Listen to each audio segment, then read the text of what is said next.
Hello, ladies and gentlemen. I am live. I just need to do something.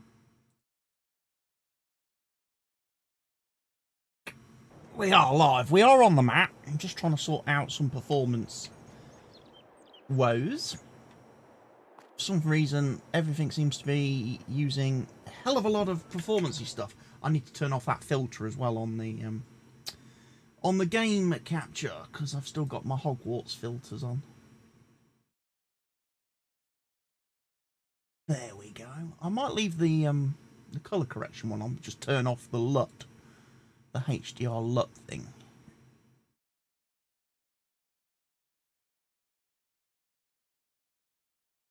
Yeah, RAM usage is quite high today. What is using everything on my PC?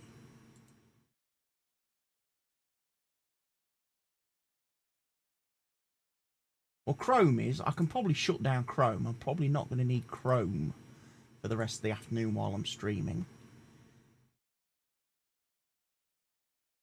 Oh, object storage mod has been updated by GTX. Giants must be rolling out the mod updates.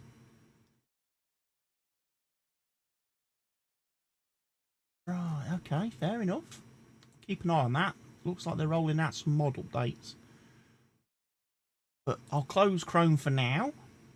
That'll free up several gigabytes of my RAM. I just think everything else at this moment in time does need to be running.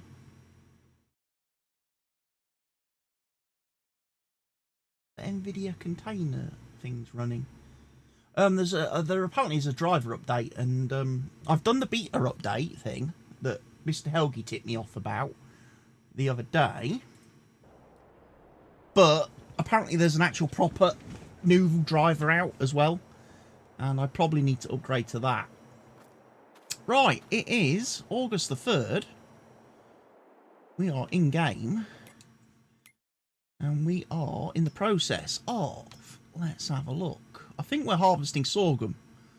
I think I was doing the sorghum harvest last time around.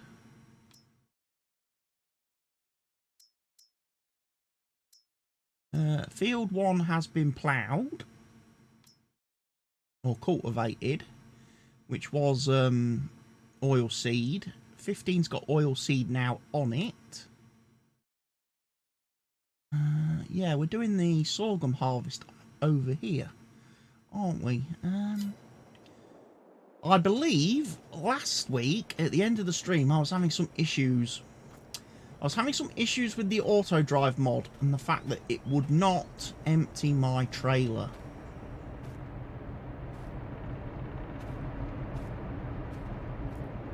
Or my trailer would not empty my harvester, should I say.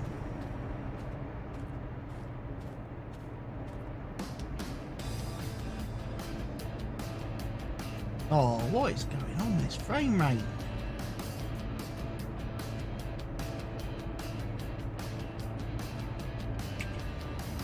Game's locked up.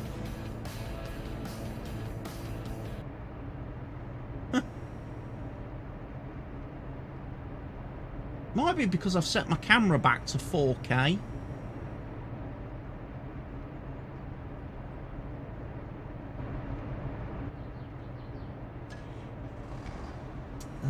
And I probably shouldn't have done that.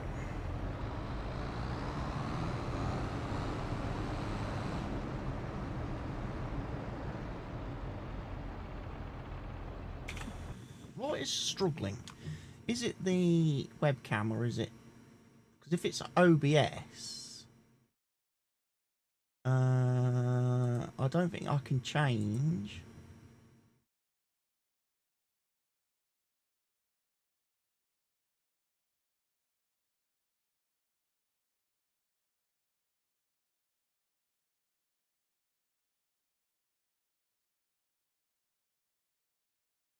I don't think I can change the camera settings midstream. CPU is currently at 100%.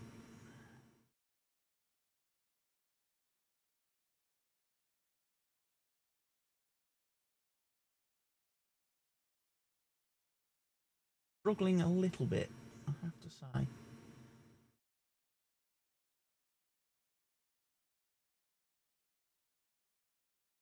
Trouble is, I don't think I can change NVIDIA broadcast settings whilst I'm...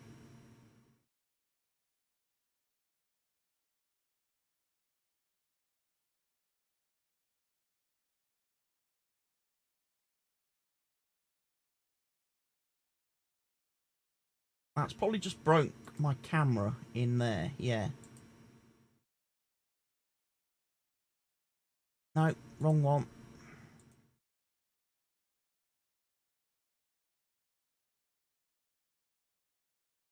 That's that one. That's that one, which isn't working. That's that one, which isn't working. Right, now I need to make the camera bigger again. Oh, it's all fun and games, isn't it? I have been playing around with a new streaming service this weekend, called Kick, which is an alternative to Twitch, which is a relatively new platform that's opened up and is designed to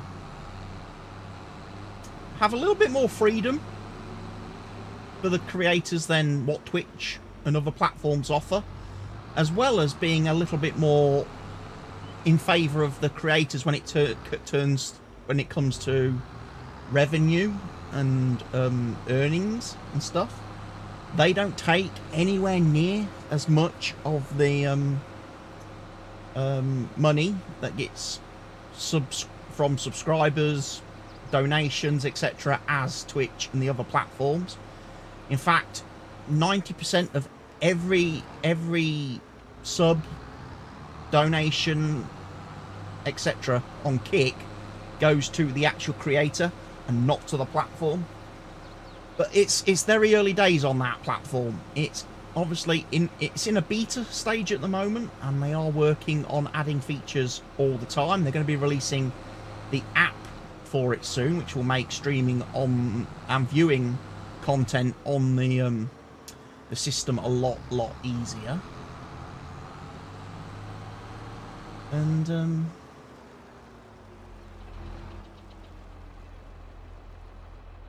so yeah, I'm just kind of a little bit intrigued as to why this guy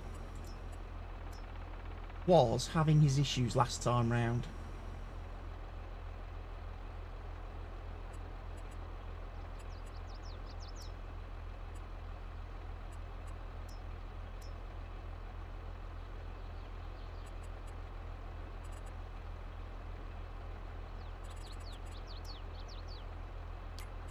But we can have a look at that.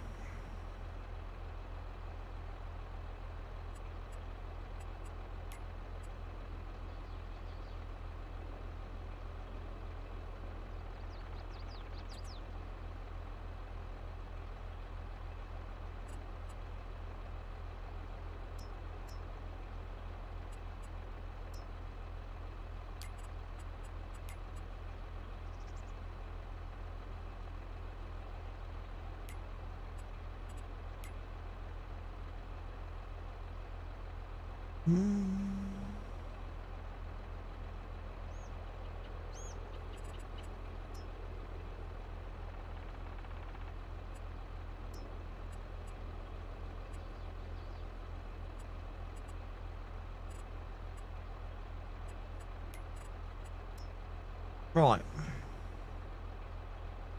We'll activate him. And we'll see what happens.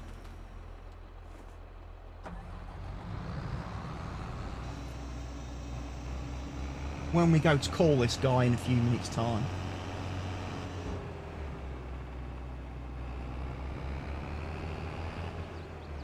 Like I say, he was causing me some major headaches last week. I don't know whether it's just something to do with a combination of trailer and combine. I don't know.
Right, just responding to my friend Lee.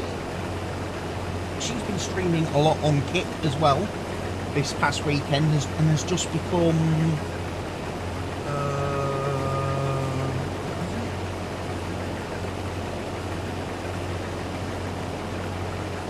she was got affiliated yesterday, and today she's become verified. So the only next place for her to go on that platform is full partner status. So yeah, I've been doing some work for her, helping her get her streaming stuff set up, and I've been doing some moderating in her live streams, because obviously you get asshats and trolls everywhere, and you know, just try and keep things a little bit civilized in the conversation. We are giving people freedom to say what they want and, you know, express themselves, but, you know, just because we give you a little bit of rope, don't take it too far and hang yourself. Like I say, I did have to drop the ban hammer on a couple of people today that just would not get the message, but gave them plenty of warnings, so it wasn't like I acted unfairly or, you know, out of order. And Lee was very happy with the way things went, so I'm good. And like I say, I'm going to be doing some streaming over on Kick myself. I'm probably not going to do Farm Sim on that platform at the minute, because there doesn't seem to be a lot of support for Farm Sim on that channel. It's like a lot of things with a new platform. There's not a great viewer base at the minute, and not a massive install base. Obviously more people are familiar with YouTube and more people are familiar with Twitch. That's where most of the viewers, followers and audience members are. And right now on Kick, it seems like unless you're playing certain types of games and things, there's not a big push to help channels get discovered and stuff. And right now it seems like if you're not playing like Call of Duty or Fortnite or things like that, you're not going to get discovered. You're not going to get featured on the front page of the site or anything. So at the moment I'm not really playing a lot of games over on Kick. I'm just doing more just hanging out, just chatting, things like that on there. If I do stream any games, it will be, like I say, it won't be Farm Sim, it'll just be whatever I just feel like playing. It'll be like recreational gaming, whereas like obviously my Twitch channel is primarily Farm Sim, and has been, although I have streamed and obviously played different things here on Twitch, and currently I'm playing Hogwarts Legacy as well here on Twitch. Over on Kick I'll just be doing recreational stuff.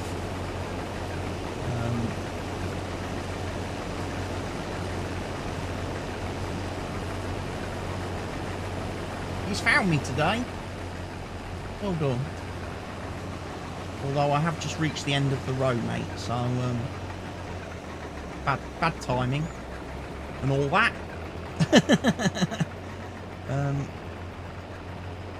Bad timing, old boy.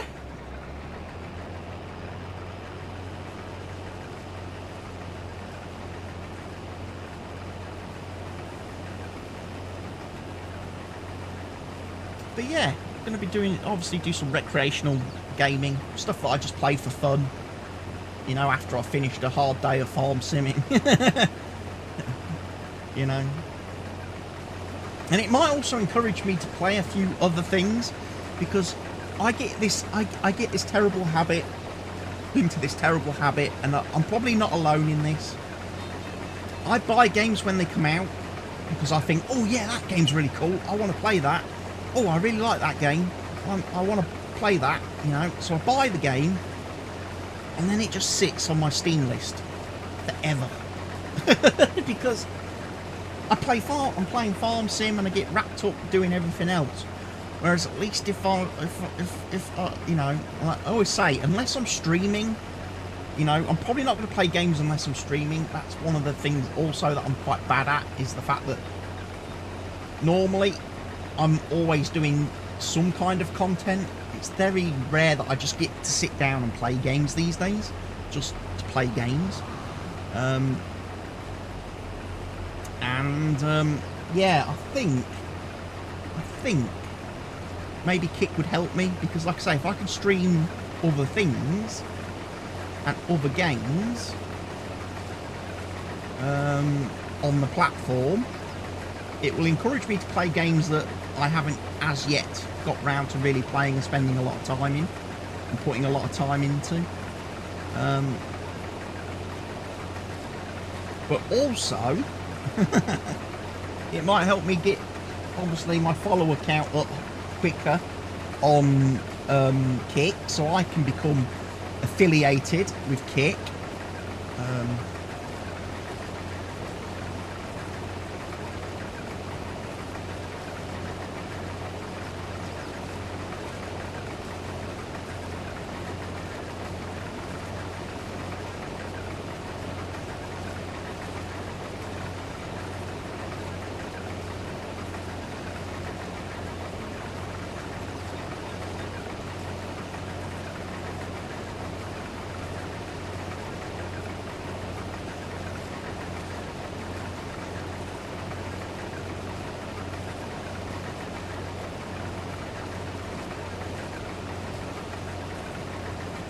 We'll let him. He's not going to unload me whilst obviously we're in the pipe. The pipe is in the crop, but he will unload me on the next go round.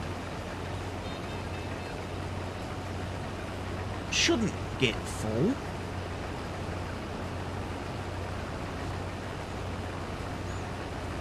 But you never quite know. You never can tell.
So we're actually going to get full, and then we'll unload.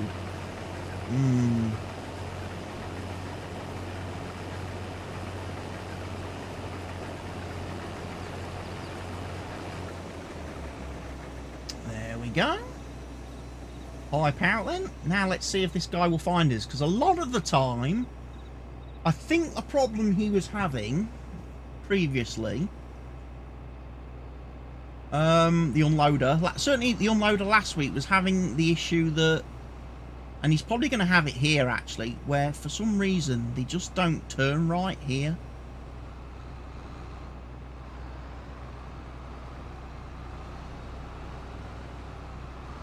Yeah, it's that turn there. I honestly, I'm at a bit of a loss as to why.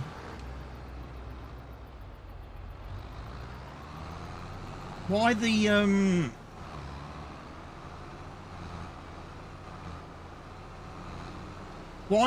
auto drive guys haven't fixed this behavior yet.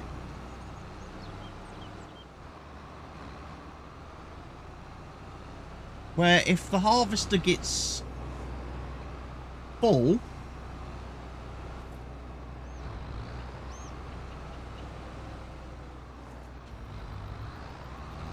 and is stationary, it's just sat stationary, not moving. Why does the guy not Why can he not get in the right position to unload it? Because the harvester's not moving at that point. It's a fixed position. It's not, you know, there's no variable there. You know, there's no variable. He's in a fixed place.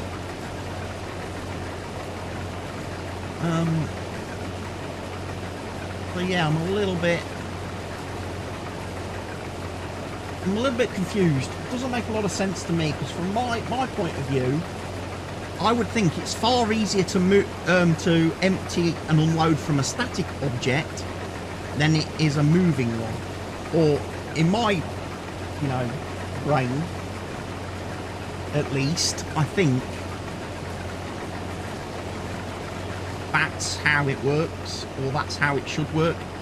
Like, you know, I would think it's far easier to program it to, you know, load a trailer from a silo than it is to load it from a harvester. Because the load trigger is a fixed, non-moving point on a silo, whereas obviously the harvester can be anywhere on the bloody map.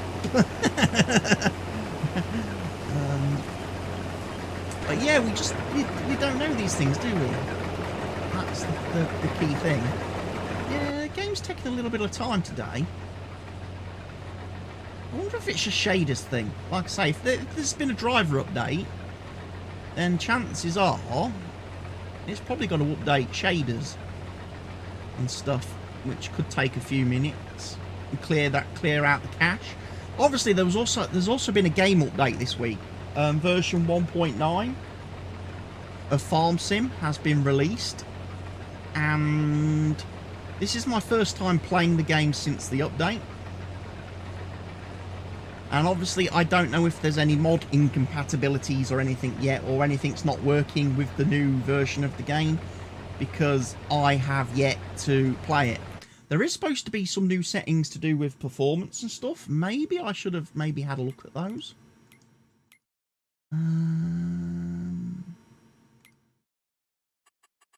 They're probably not in here, are they? They're probably back in the main menu.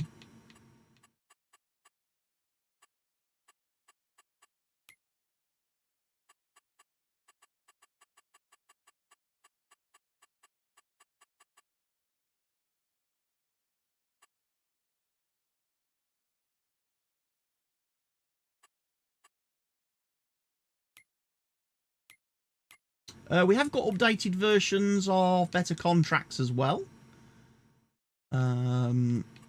which has added some other new features. The game. There's also a new version of Courseplay, which came out around about the same time as the Autodrive mod did in the week.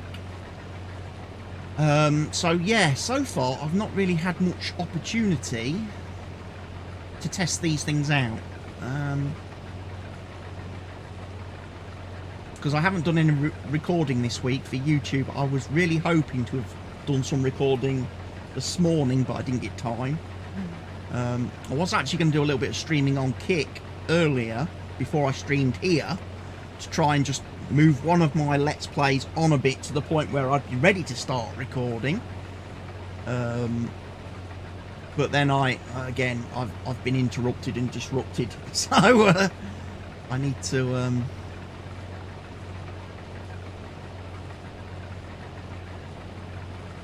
I'm gonna have to spend my Thursday and Friday this week, I think, having a serious push on video recording. Otherwise I'm not going to have any content for next week.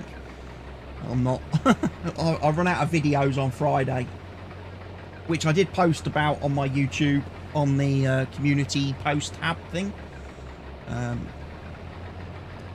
like I say, I do hope to push out as much stuff as I can, but you know, I think I've got one video that I've recorded for Riverview that could be rendered and uploaded. But I've got nothing for New Jersey, so I need to record at least one more video of Riverview and 2 episodes of New Jersey for next week.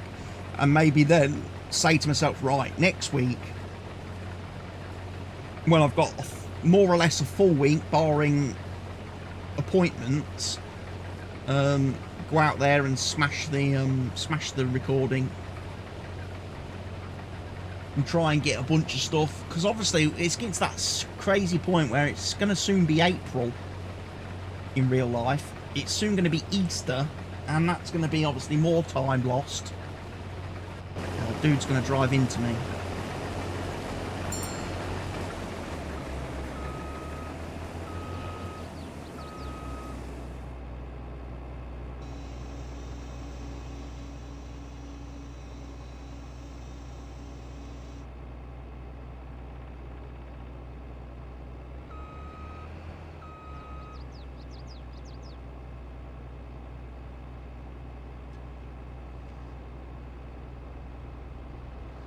Wonder if I need to turn like collisions on or something.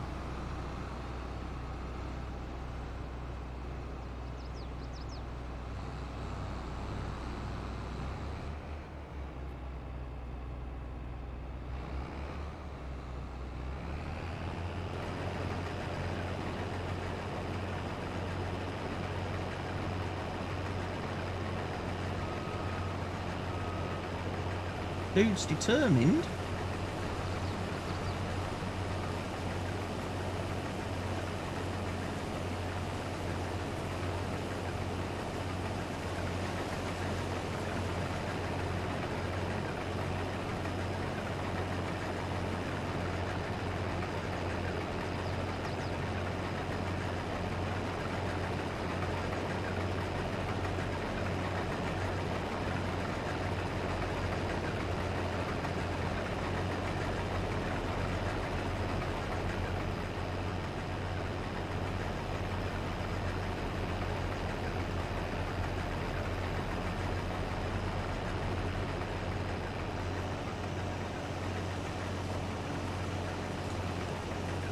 And we keep going.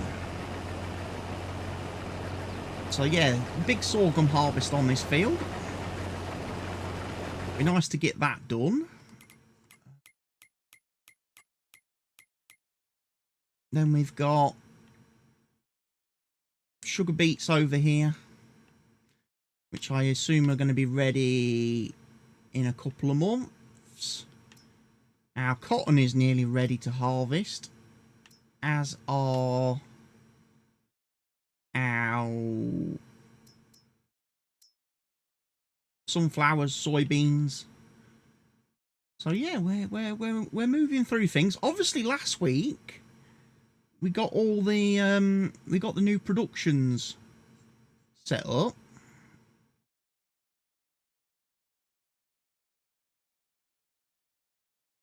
Can't remember if I've got the dairy. Did I put any stuff in the dairy? I can't remember. Did I deliver any kind of like milk or anything down here to this? I didn't. We could probably do with doing that. I'll leave the helper doing that. Okay, this guy has finished doing the potato harvest.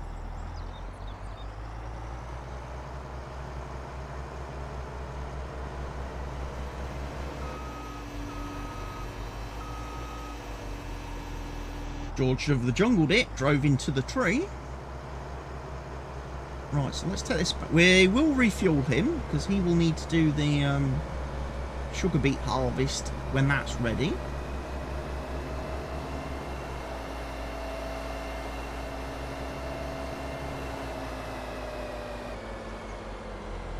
But yeah, the sugar beet, the potato harvest went really well. We ended up with a lot of potatoes.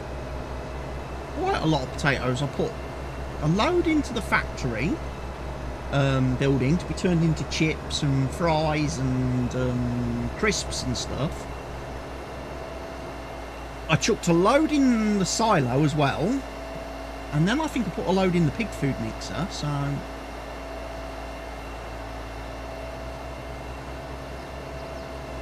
we should be really well stocked on potatoes now.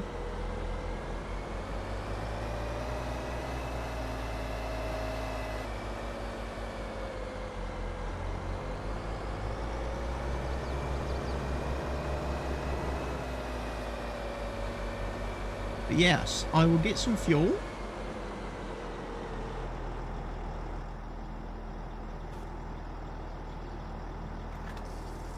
I've also added the manual refueling mod to the save today because that was one of the mods that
what is going on?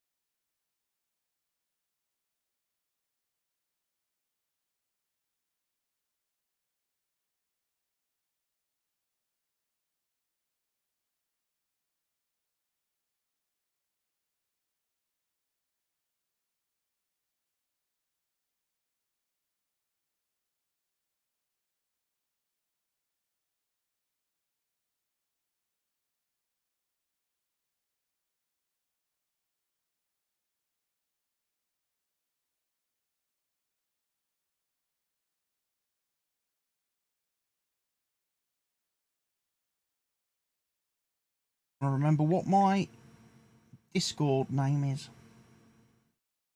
That I believe it is. Sorry, I keep getting a little bit interrupted. Lots going on today in content creation world, as you can imagine. With it being Wednesday, midweek, everyone's going nuts, getting things ready for... I should be at some point today, getting an Amazon delivery. And I should be getting 2 new LED lights to put into my setup. Because now I've got my new 4K webcam, my lighting is a bit crap. And I noticed particularly that right now in the daytime, the camera looks really quite cool and quite good. And looks really good quality, which is what you'd expect from a 4K camera. But then I do notice in the evenings when I'm streaming, when the lighting is not as good, that the quality of the camera goes down significantly. Well, it doesn't go down. It starts to look very grainy. And it looks a much lower resolution than it actually is. If you understand what I'm saying, it's not a fair reflection. I just think obviously the big problem with webcams is they have such little sensors in them for image sensors. They don't handle low light very well, and they don't have very good low light compensation. But I do believe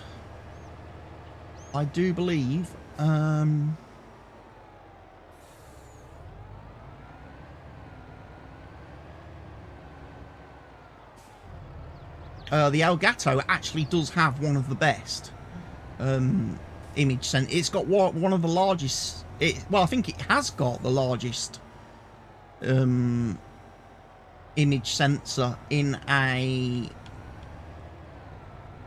webcam.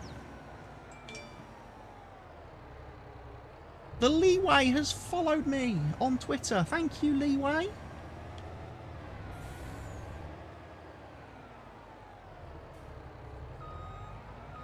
I know her sub has run out today here on Twitch, and I will I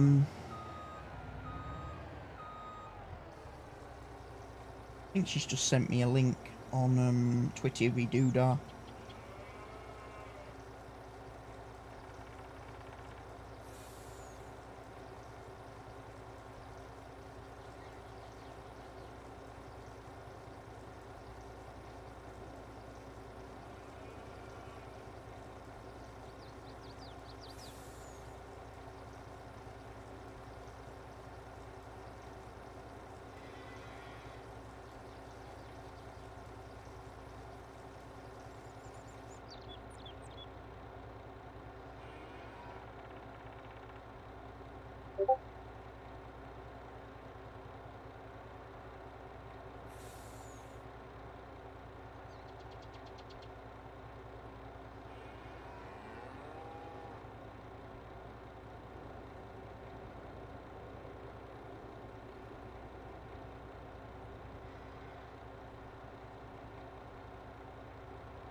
Right, we are full of milk. So let's go put this into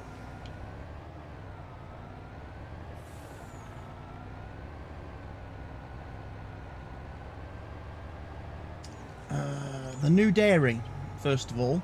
There may be a lot of milk to think about, actually, because I've not really moved. We've got the 2 cow pens now. So there's a good chance. I've still got, obviously, some buildable land up here on this hillside where I have demolished a field. And I tried to do some really nice landscaping last week in last week's stream and tried to make this area a little bit better. I'm quite pleased with how it went as a first attempt. However, I did run into a little bit of a problem in the fact that some of the textures didn't work quite right. So let me have a look. I want to try painting again. And I want...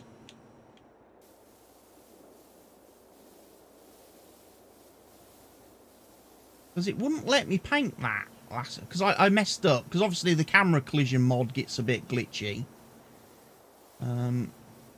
Unfortunately. And I ended up painting some gravel. But for whatever reason, although Stevie's given us some lovely new textures and stuff to paint, as well as new plants and stuff, he's also removed some of the Giants ones. So I wasn't able to paint like, you know, like a rocky cliffside or mountain texture thingy, majiggy bobby doodah, and make it look like a proper cliff edge or mountainside. And I did want to have 2 distinct levels to the production area.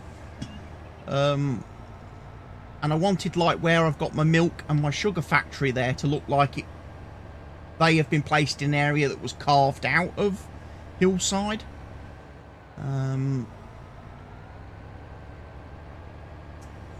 But yeah, I unfortunately didn't have the paintable textures to do that installed on this map.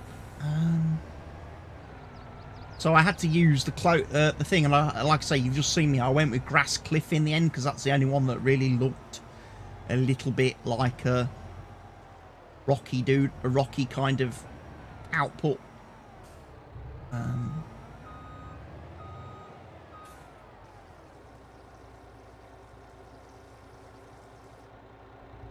So I may have to deliver some more milk into these bad boys. I also need to take some milk to my homogenized milk spreadery doodah thing.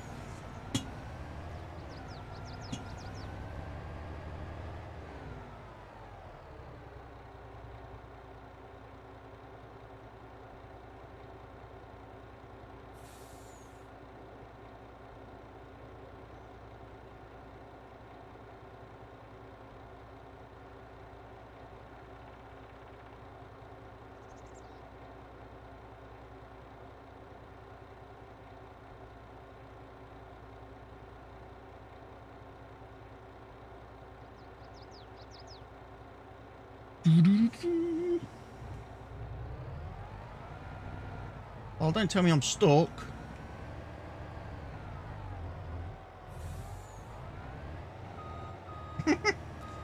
Oh, there goes the road sign. First dead road sign of the stream.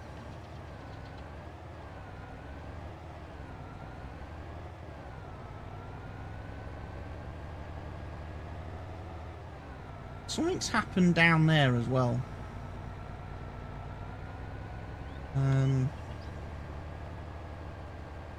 I'm quite convinced that the combine and the tractor have had another coming together.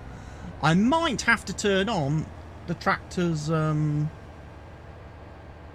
collision detection sensor thingy.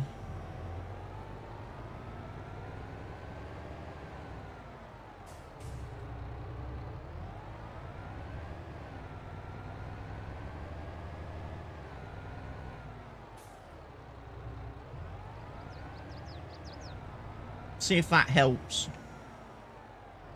to get us where we need to be. But yeah, I will fill this up first.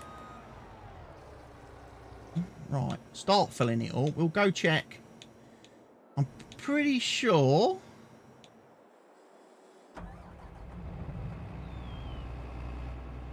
yeah, he's been a dick.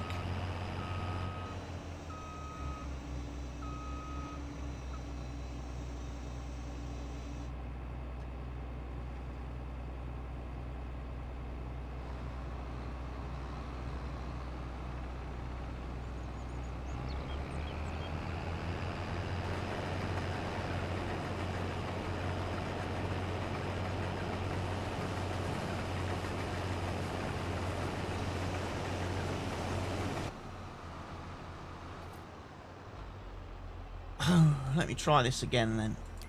What I might need to do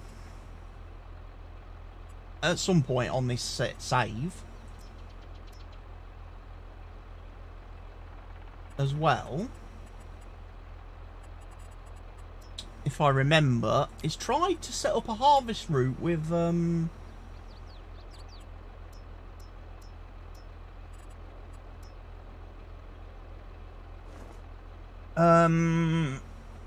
harvest route using courseplay. I haven't actually tested the courseplay unloading of harvesters, whether they're any better.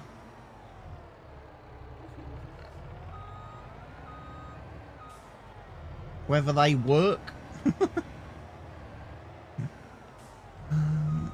I know I had problems before, but that was because of user. I wasn't following the Courseplay's instructions on how to set up the how to do it. The fact that you have to have the harvester running with Courseplay and the vehicle and trailer running with Courseplay. I was trying to have just vehicle and trailer working with a harvester that was not automatic, and that apparently doesn't work. That definitely doesn't work apparently. So,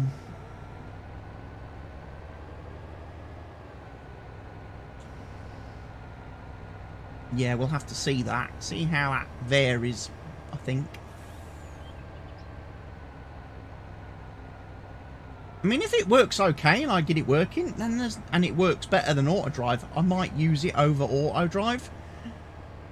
The only thing that obviously I wouldn't like about that is then there's no option for me to manually drive harvesters, which is a bit of a shame because I do like harvesting. I do like being in control of that aspect of farm sim. So yeah, a little bit disappointing if you this thing, but like I say, auto drive is just frankly is just driving me mad at times.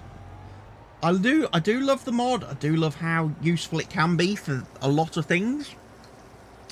I just find it the harvesting aspect of auto drive to be a complete nightmare. I just have so many problems with getting trailers to unload the harvesters in a timely and prompt fashion.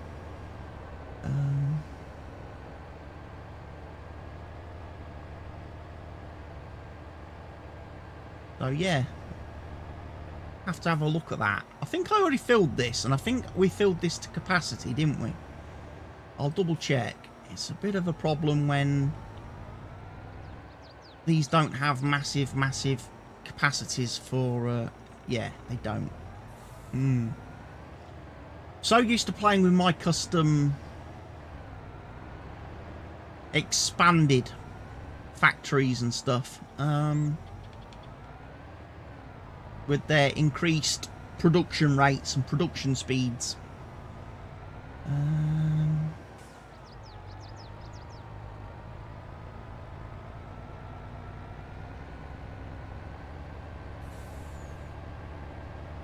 But saying that, I am thinking and giving a lot of serious thought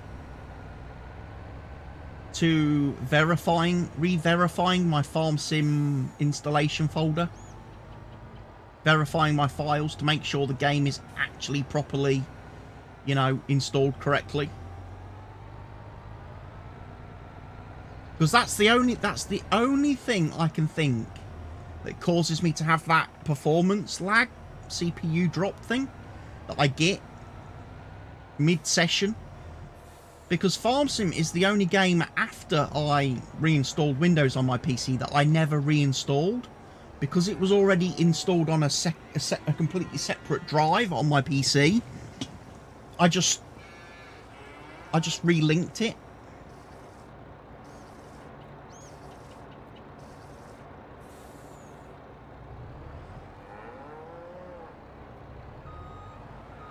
I'm going to have to leave that there, because that is full at the minute, with milk. It's not helpful. I might have to sell milk, actually.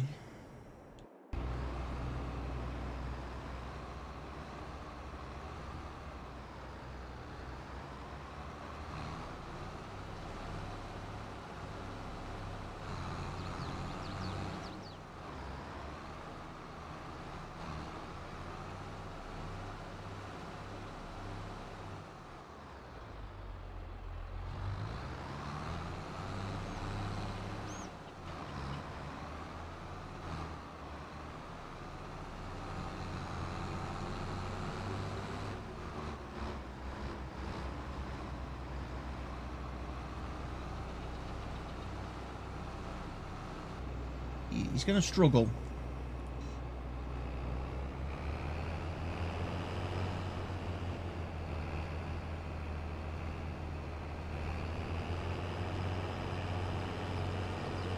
I think I've clicked the wrong buttons, but I'm not going to stop him.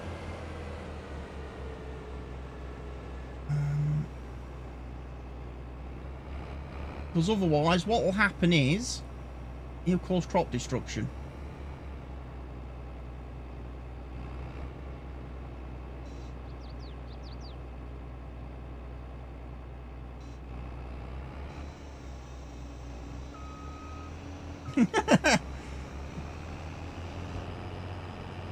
I sometimes misclick between the AI worker, the AI helpers, and the auto drive because they're on very similar button presses, and sometimes when I go to disable the AI worker, I accidentally hire a auto drive helper instead, and that's what happened there.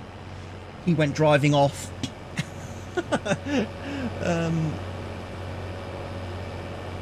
And I'm like, no, moron.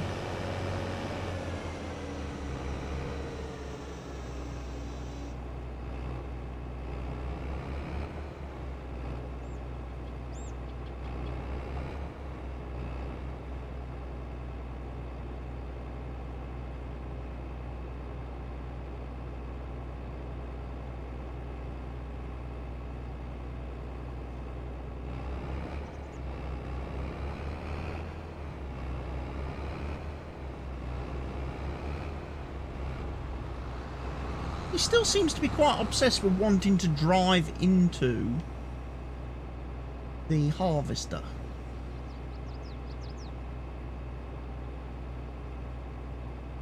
Which is a bit of a panic stations for me.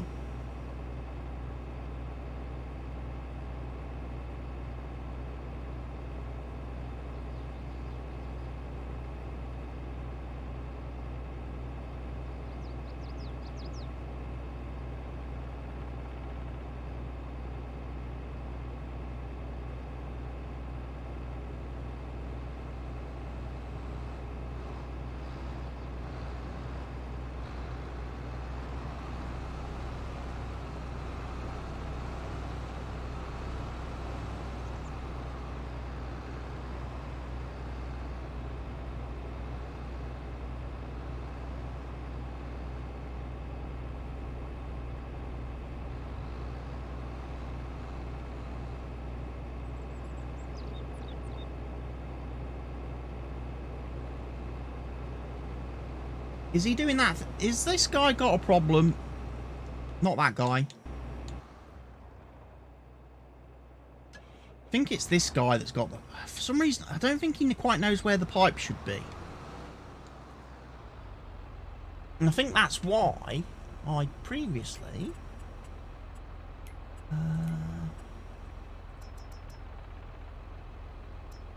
had to turn him right down to 0.45 because for some reason he doesn't seem to recognise where the pipe is.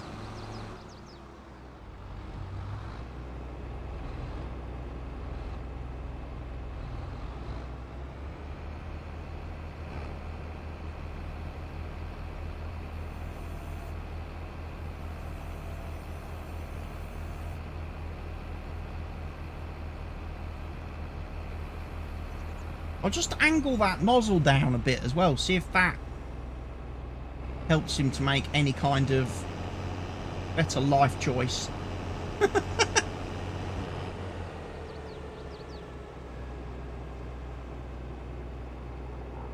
No driver with the same target available. That's because I've not hired one yet. But we will do.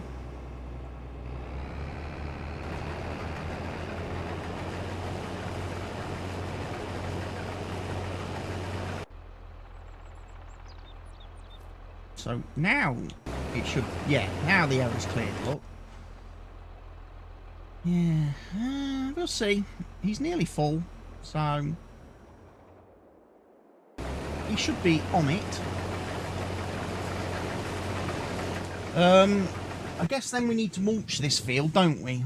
We're going to need to do some mulching.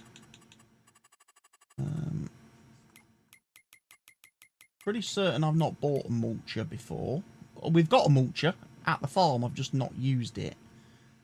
And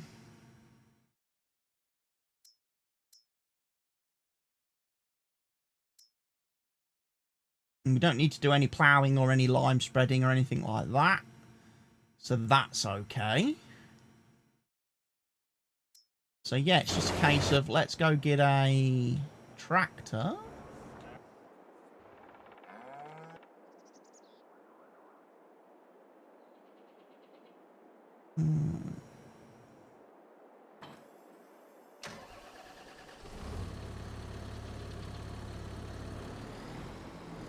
Tell you what, let's take that off again. Because I didn't need that.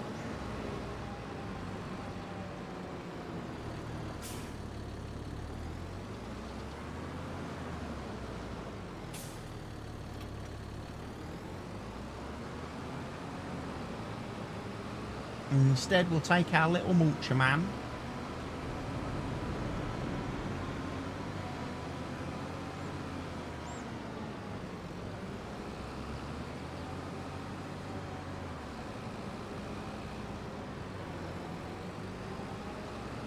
This might be a little bit small, this tractor, for this job actually. Didn't consider that.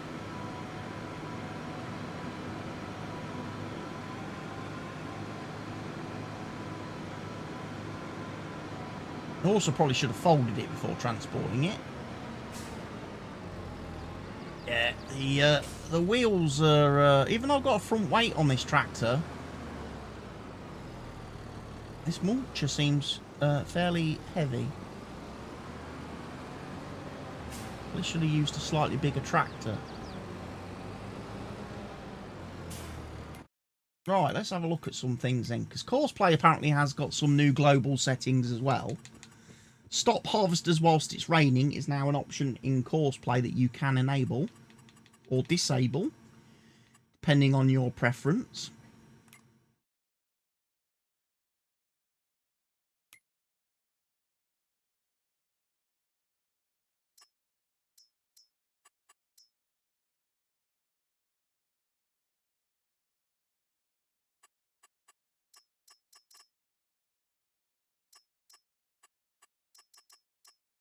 Not going to do any headlands. Just going to have him work left to right.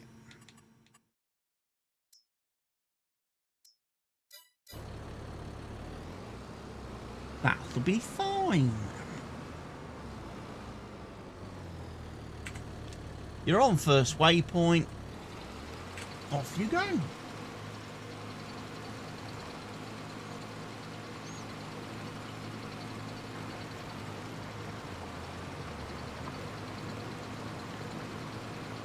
Yeah, what's that? My Valtra.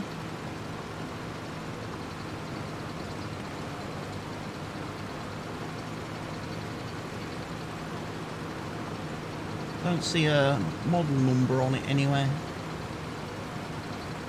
Might be a T series, I think.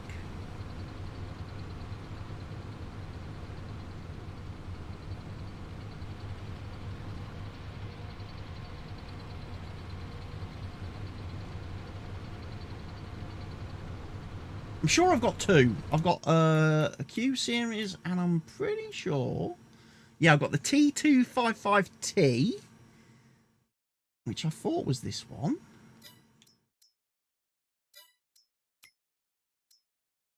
Or I've got the Q series.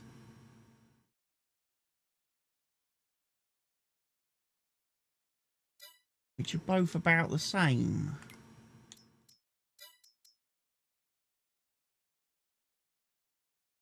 The Q series is a little bit heavier.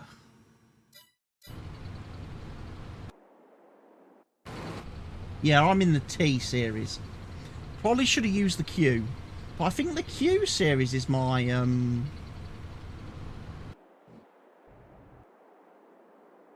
Oh, well done, dickhead. You've driven into the bloody harvester again.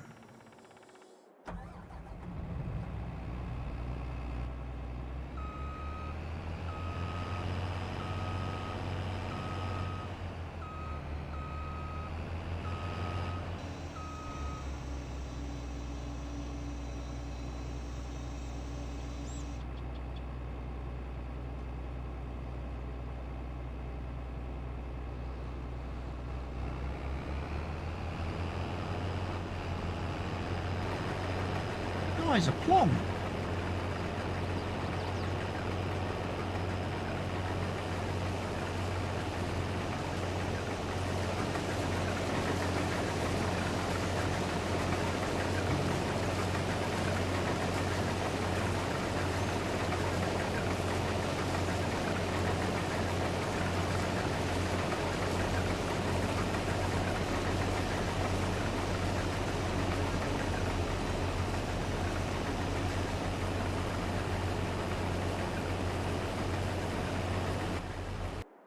But yeah, let me just check, because that's the T series.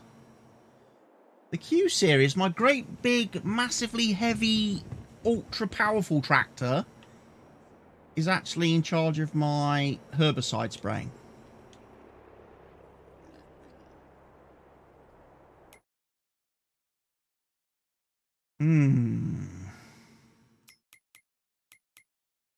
Might need to possibly buy another medium-sized tractor.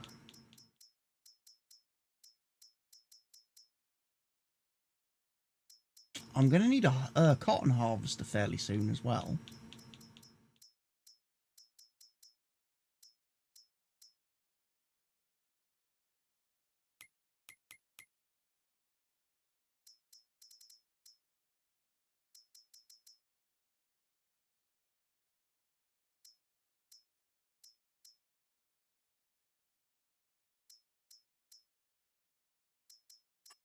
Going to have to be that one, isn't it?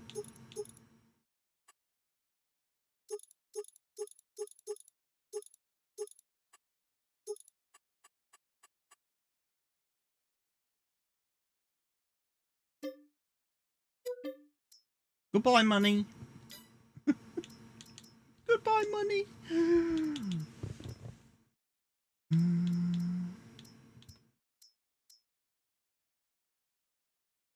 It's the class. 8.8 ton on the Massey Ferguson. 9.3 on the Q series. 9 ton on the fast track. We don't have a little fast track. Deutsch Fars are quite heavy. 10.7 on the McCormick.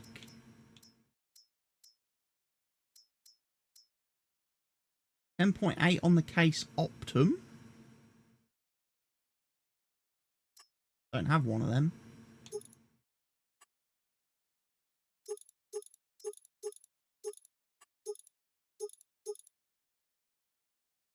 Could have it with wheel weights. Wide tyres and weights. Oh, excuse me.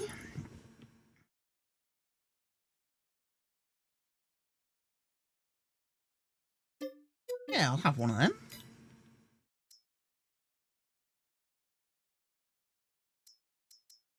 Yeah, the Puma's not as heavy as the Optum, so I definitely want the Optum. We're not mucking about with John Deere's. The Masses are, the Lambos are heavy. They're just not very powerful.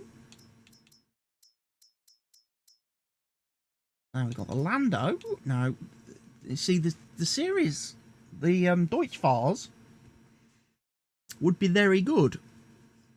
It's just a shame I use them on my Riverview series. The T7 New Holland as well. I think I use those on New Jersey. So I tend to be a little bit restricted because of what I've used previously on other Let's Plays and things. I've not had a McCormick as a medium-sized tractor.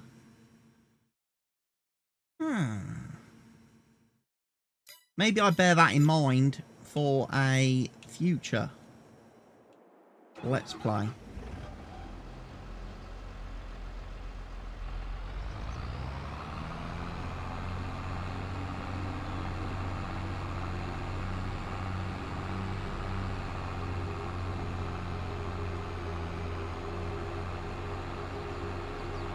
Yeah, new tractor.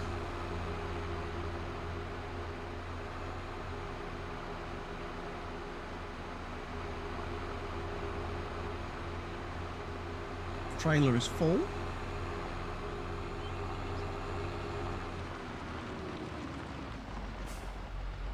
Drop this straight back in here, where he needs to be.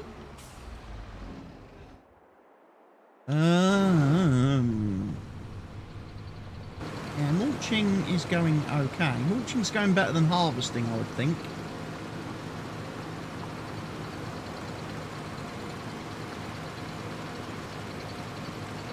And there's a good chance he'll end up catching up with the harvester, because he's going at a fair old lick. Even though he's a lot smaller than the harvester. He's delivered.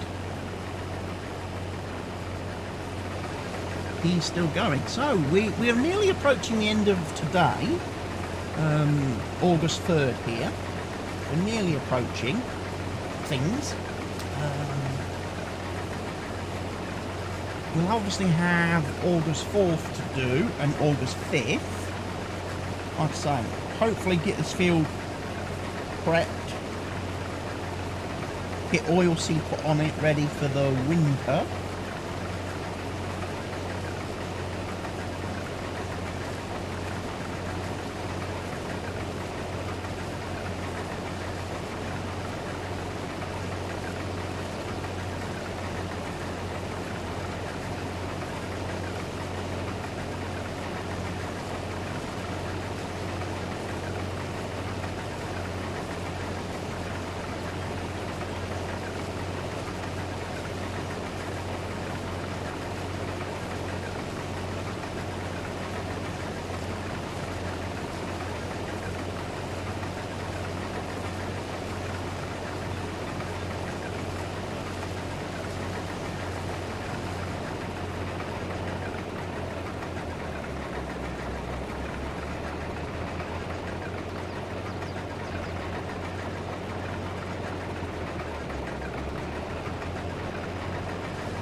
Strange that. It's not got me down as being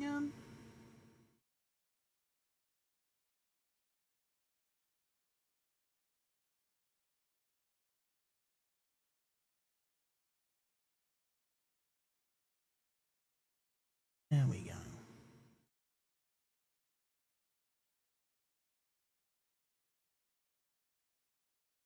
I ought to probably put on here.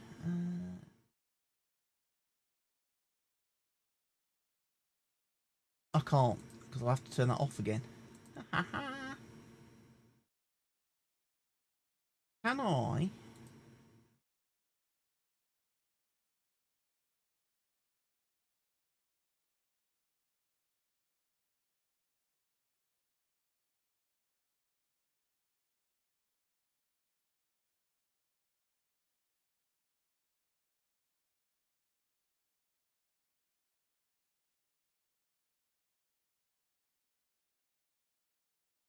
Doesn't have kick integration yet. That had been a bit of a pity. Would have been nice to have had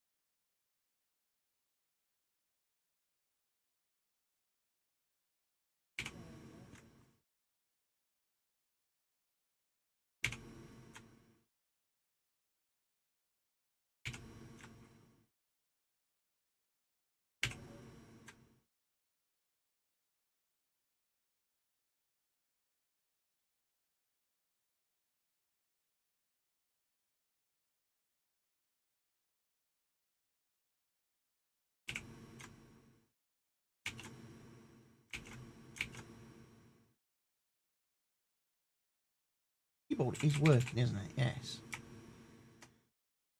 That not record my key bindings then? Fine.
Not doing anything.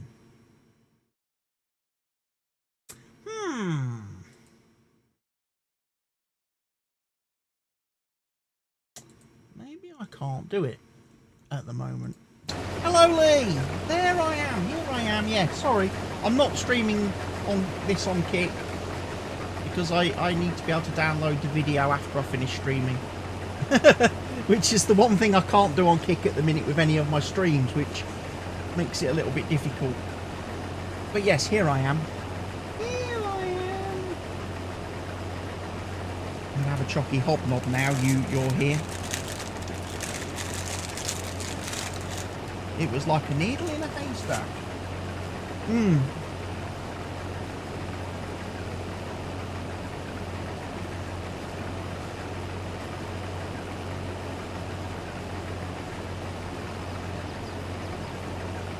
Well,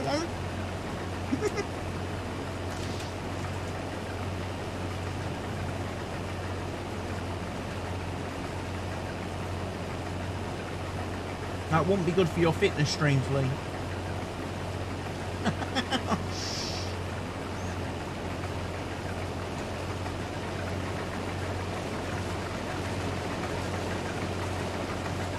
Lee shows us how to correctly eat a packet of chocolate hobnobs in a world record time.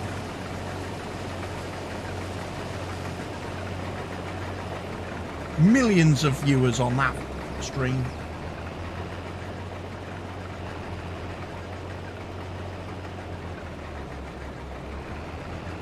I actually had my lunch. When did I have my lunch? I had my lunch about 11:30. Whilst you were streaming, I had some sandwiches. Had some roast chicken and bacon sandwiches, which were nice. But yeah, it's strange that we're now nearly 20 to 3 and I'm getting hunger pangs again. So yeah, just have a chocolate hobnob, not too many.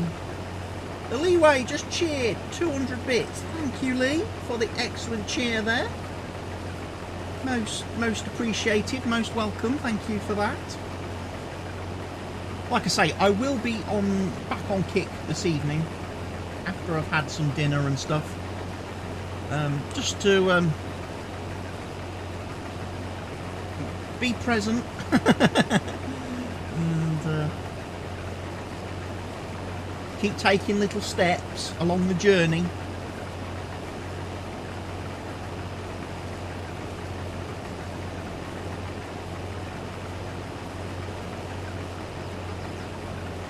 But yeah, I think your stream went very well today, I have to say.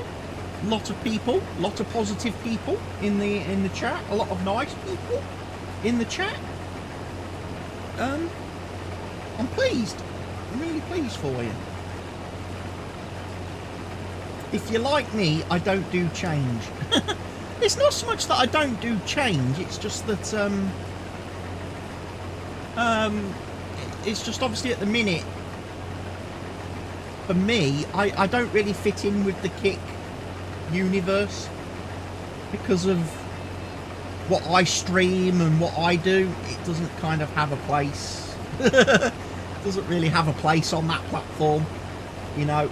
It seems to really at this moment in time be pushing like the streams and gaming and stuff that I don't do. You know, you look at that front page of Kick and it's all Call of Duty, Fortnite, and I'm just sat there like, I don't like those things. I clicked on the farm sim. I clicked on the farm sim channel, and it's like, this page has no followers, and I'm like, oh dear. I then clicked on the Football Manager page, and it's like, this page has no followers, and I was like, yeah, they're more likely to push something different. Yeah, I do agree with that. Like they said to you yesterday, you could fitness is, you could go in there and dominate that at the moment. And look, as you say, you've been invited to be verified and partnered and everything, which is fantastic. I'm really pleased about that.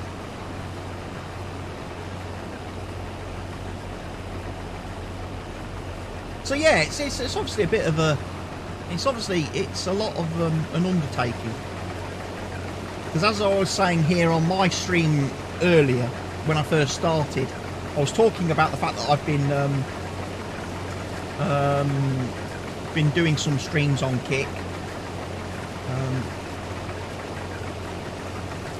But obviously at the minute there's not an audience there for my content as such, because most of the audience is here on Twitch or on YouTube, where I normally produce all my work for. And as I was explaining as well, I've run into the slight problem this week in the fact that I've run out of YouTube content. I've got no YouTube content recorded for next week because of the time I've spent doing other things. And it's like, there's just not enough hours of the day available at the minute to do everything. To do Kick, Twitch, YouTube, and everything else, and be a human being and cook meals and do family time and stuff, as you can probably appreciate, Lee. It can be very hard to balance everything. But yeah, at the minute there's no option on Kick to download VODs or export VODs. I think that will probably be something they add in time down the road. I don't even see an option to be able to manage VODs, so I don't know how you delete any VODs that you don't want on your channel. If, for example, you've got like copyright material or anything like that included in anything, you know, like music and stuff. But yeah, there's a couple of weird little things with Kick at the minute that I've noticed.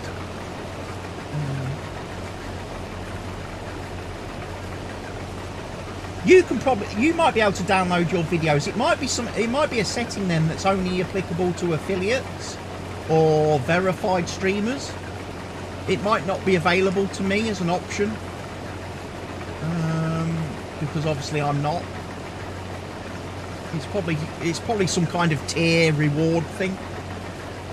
Maybe, could well be. Could just be locked behind. It's always been there, has it?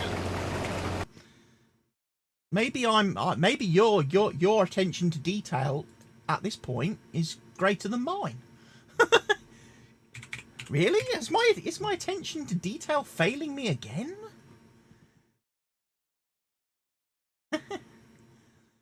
So where do I find? Is it under create a dashboard? Do I have to go into create a dashboard to download the VODs, or is it somewhere else?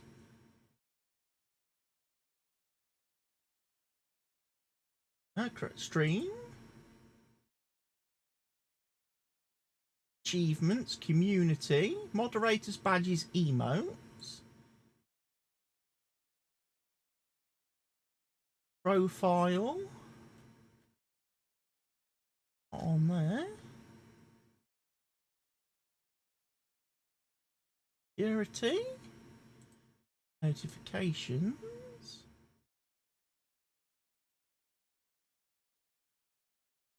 I can see my past stream videos, yes.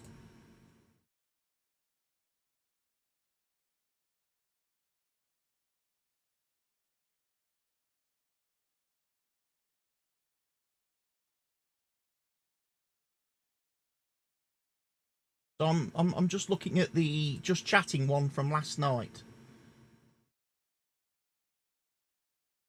But can't download them, no. There's no options there, and when I click on a video to play it,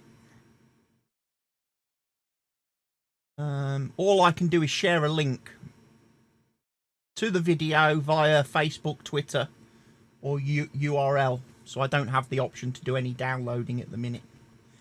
It's a little pity. It's a little shame. Like I say,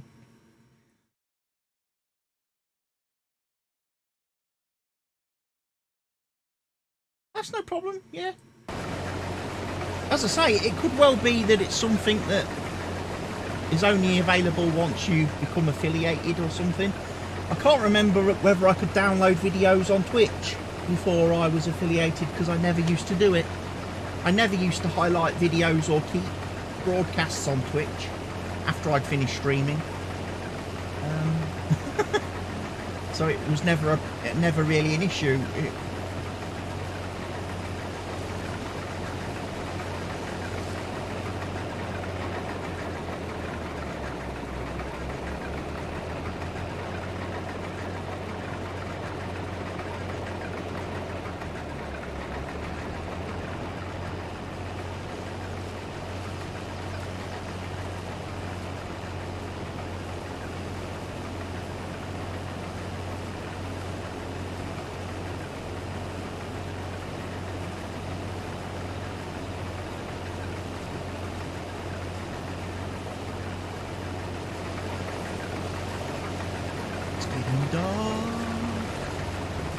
Sun is setting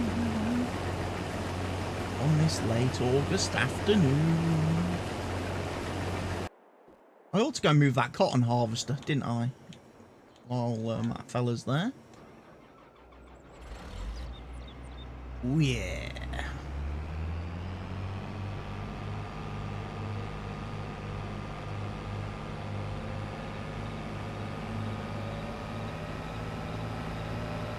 Proper big boy harvester.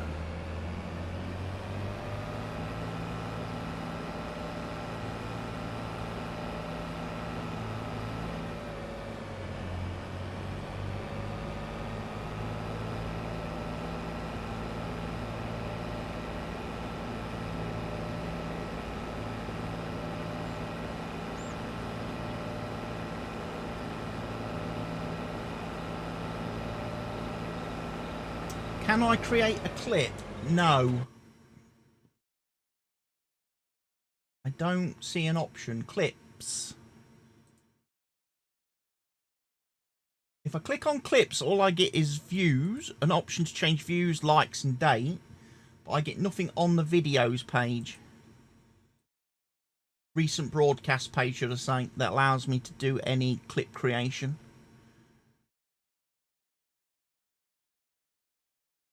Want to pass stream and play it? Yeah.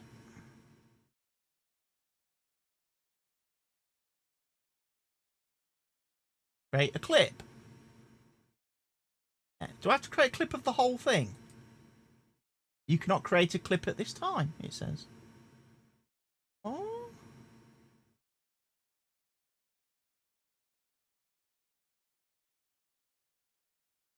Yeah, it's like the little clapperboard icon, isn't it? That says create clip.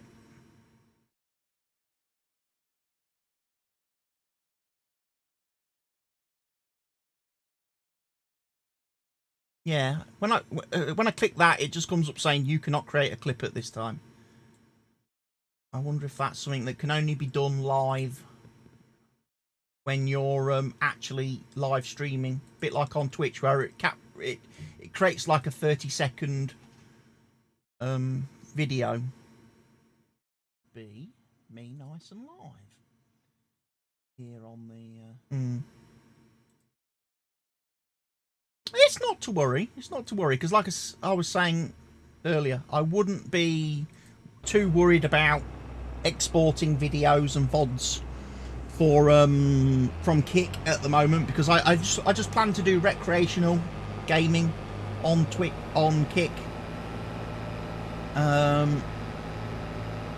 So I'll be playing things that aren't work related, shall we say. If that's the correct way of terminology. Like you say, Farm Sim is work gaming, and then I just want, you know, fun chilled out gaming, which is what I will stream on Kick. But obviously Kick is in its infancy. It's in beta. There is obviously features that will be coming to the system, the service, down the road, and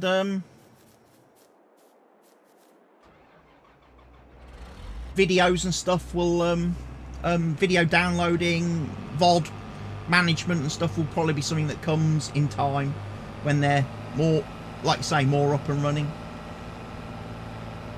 There's obviously more important things that they need to sort out first, And I fully agree, and, you know, fully agree with that. They've got a roadmap of what they want to add in and what they need to add, what they need to remove and stuff from the service, so just leave them to it.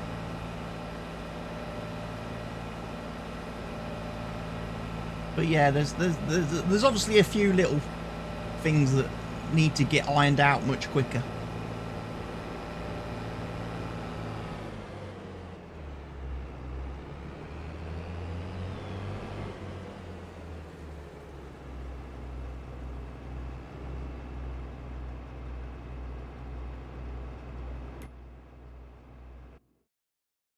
Yeah, exactly. I mean, that, like I say, my plan at the momently is obviously to build up my presence on Kick. And then when I reach, obviously, the point where, you know, obviously I'm affiliated and I've got a decent amount of followers on there, then I will transfer my content from Twitch to Kick, and then I'll just be using Kick. If that makes sense.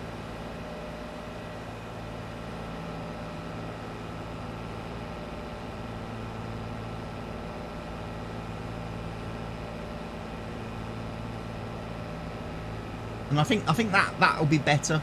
That'll be better for me to do that, because then I'm not instantly cutting off all my revenue stream from Twitch by saying, right, you know, as of today I'm stopping Twitch and just doing Kick, and then leaving myself obviously out of pocket.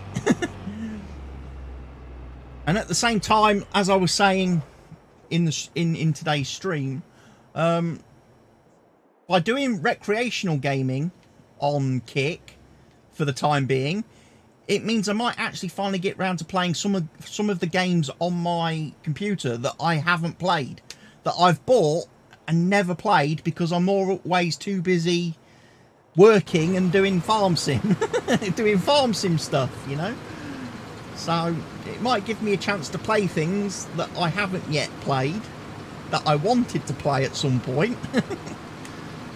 And you never know, people might want to watch that instead, you know. They might enjoy that.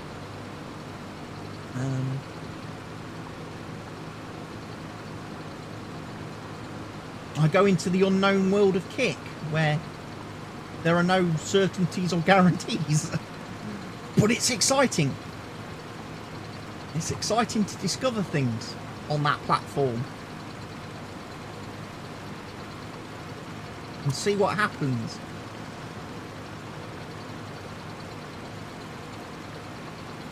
Because I do feel like, certainly with like Twitch, it's been very much a... it's been a bit stale and a bit stagnant for a long time on that platform.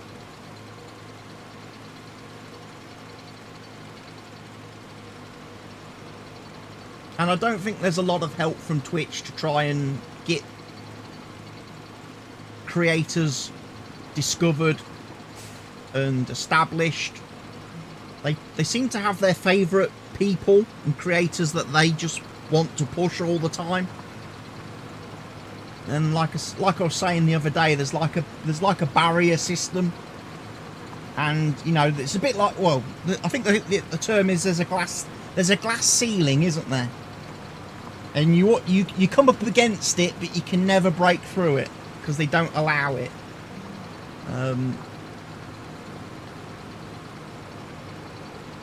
I feel that probably for me, that is where I've kind of plateaued on Twitch. Because they don't do enough to push creators like me.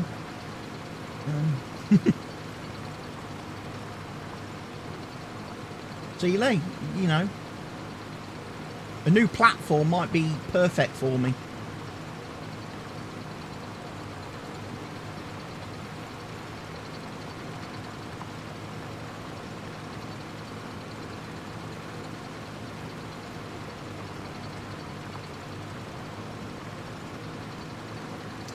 So we're still mulching away, getting rid of all this crop residue. And then we'll be able to come down here and seed and plant oilseed radish on this field.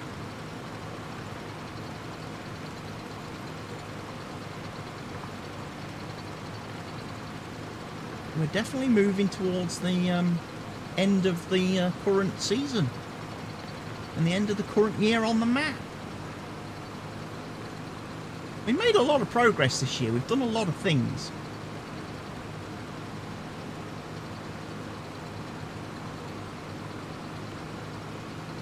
And obviously we've got all the excitement next year of trying to figure out the growth calendar and make sure we're planting the right crops on the right fields.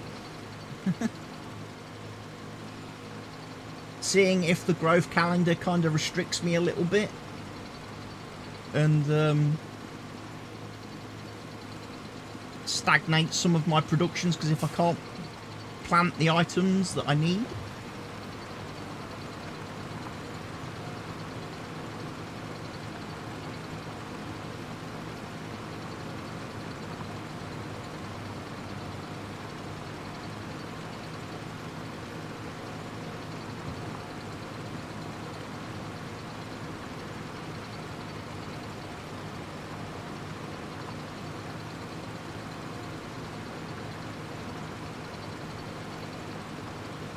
So are you like properly connected up now then, Lee? Have you got all the direct lines to all the important people at Kick?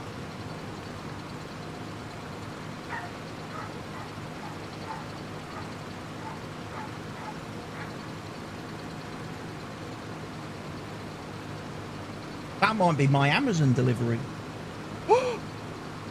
New toys!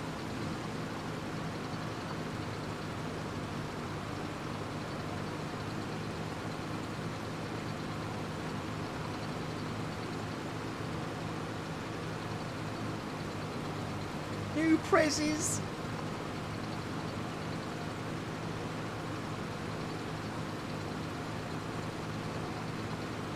It's not the delivery I was waiting for yesterday. I got that one during your stream yesterday. I got my bits and bobs yesterday. This is a completely separate delivery that I'm waiting for today. And here it comes. Woo!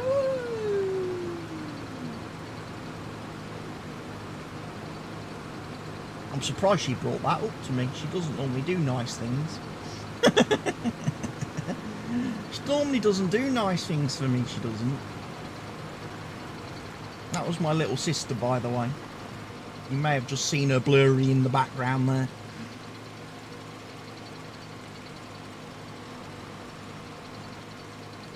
I doubt they see you because you're quite blurry.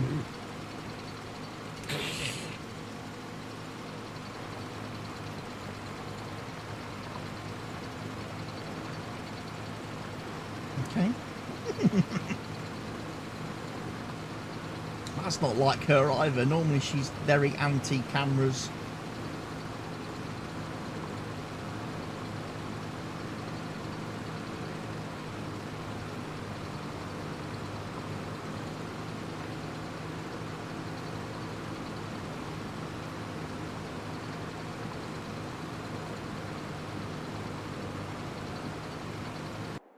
I ought to check on the harvester, really. See how... Oh, he's crashed again.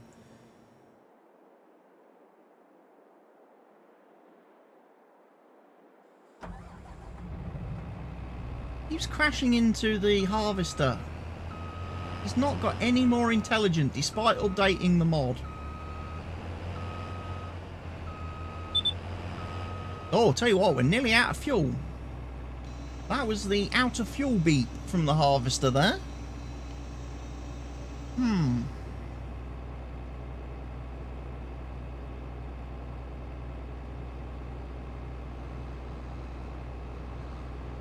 I think what I need to do is take a little recording when I get a few minutes. Just come into game when I'm doing one of my when I'm actually recording some of my YouTube stuff. It's just come into game and capture a brief video of what the trailer does in the harvester unloading mode, and send that video to the auto drive developers and say, please, can you fix this? Because you know, we're on version... What version number are we on now? What was the update we got this week for Auto Drive? I'm going to have to check. I should know this. I should know what version we're on.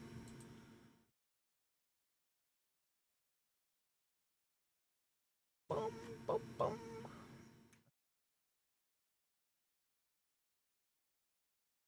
Auto Drive, you are on version number 2.0.1.0.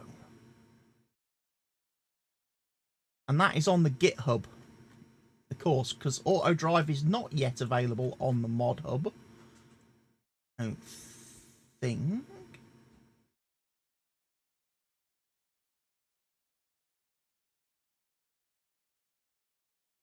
Or if there is a version of Auto Drive on the in-game Mod Hub, it's quite a bit behind the GitHub release.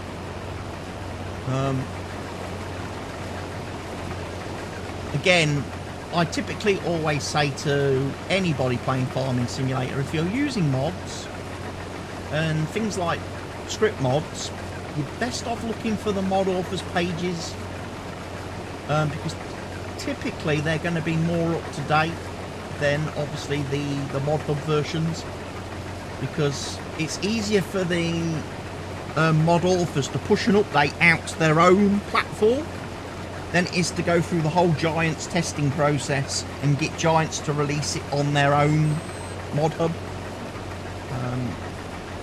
So typically what a lot of the script authors do is they wait till they've got a really big update with lots of features before they pass it over to Giants, rather than every time they change a little bit of a code or delete a line or add a line or something.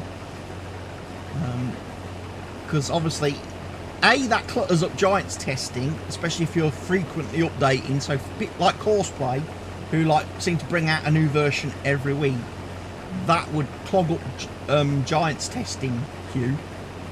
And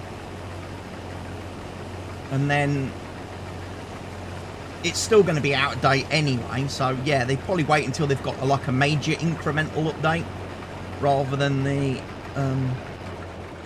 little hot fixes and stuff. Yeah, I think I'm going to have a problem, because he's going to get full there.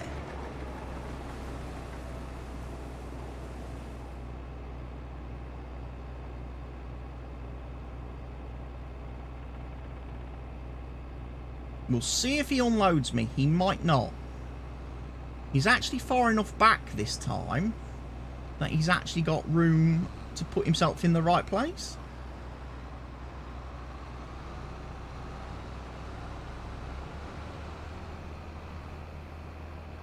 So yeah, I think when the AI is doing it, when he does that circle move to try and move into unloading position, I think Auto Drive, the devs just need to program him to go much further out, because I think he starts his turn far too close to the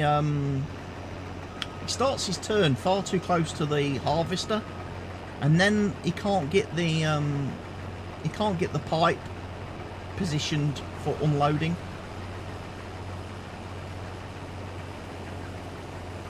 But shall we open the box, ladies and gents, and see what toys I've got today?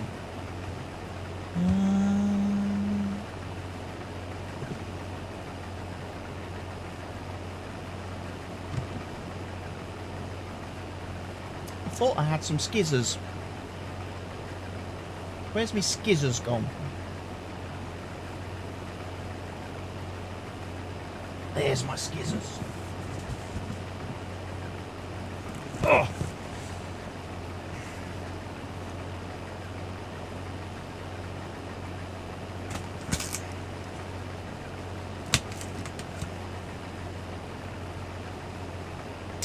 And I can tell you straight away, Lee, it's not a wand in this box, because this box is quite sizable. Lol.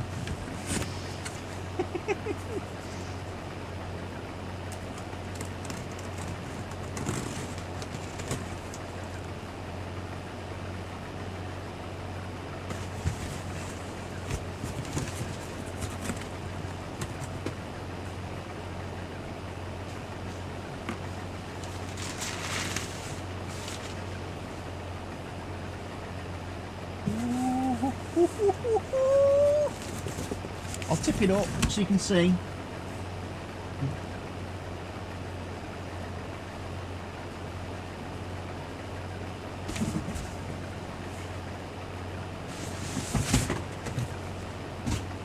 Chuck that back there. So yeah, I've got some lights, look.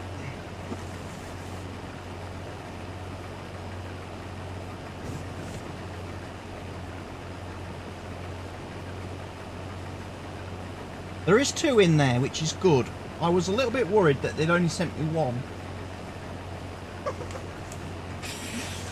I was like, oh dear, that's not going to be very good. Because then I'd look like Harvey Dent from Batman. Because like one side of me will be lit up and the other half of me will be dark. Or the top of my head will be lit up and the bottom half of me will be dark.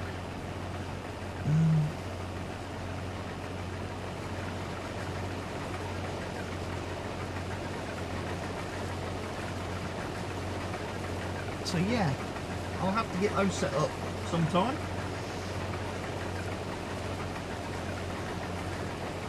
I'm really hopeful that because they've got these lovely stands, which go to 35 inches maximum length,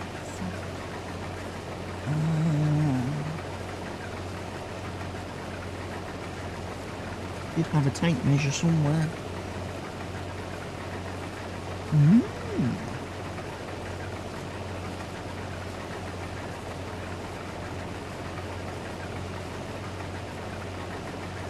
My tape measure's gone. I'm going to keep one on my desk.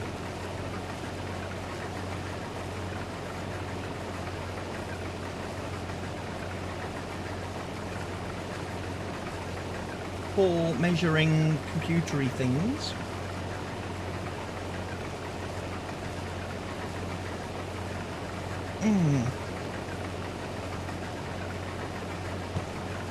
That's my severe asthma card.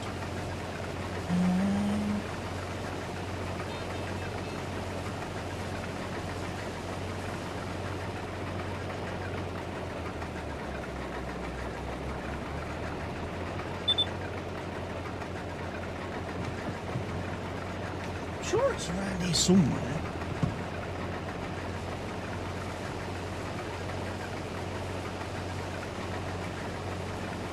All my masks.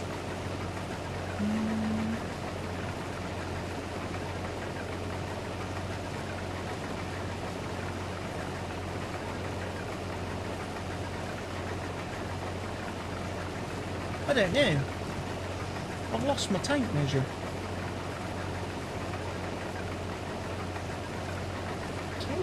It won't have gone too far. It'll be around here somewhere. I'll have shoved it like I just did with those skizzers into a cubby hole or something on my shelf, and I'm just not spotting it.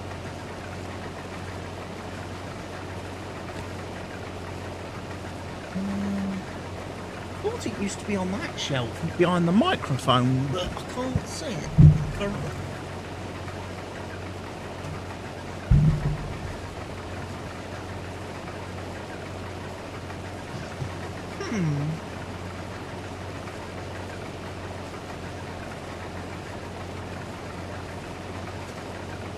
I'm not paying attention to what's going on in the game. I am now distracted.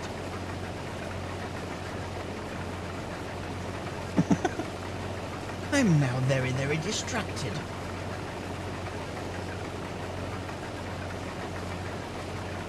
Because what I'm wondering is, these things come on a stand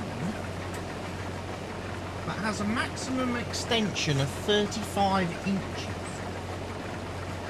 which is just over 3 foot. And I'm just wondering if that's going to be high enough that if I put it behind my monitor, it will actually poke out over the top of the monitor and be able to, you know, shine on me. Same way as if I put the other one on the left side of the monitor.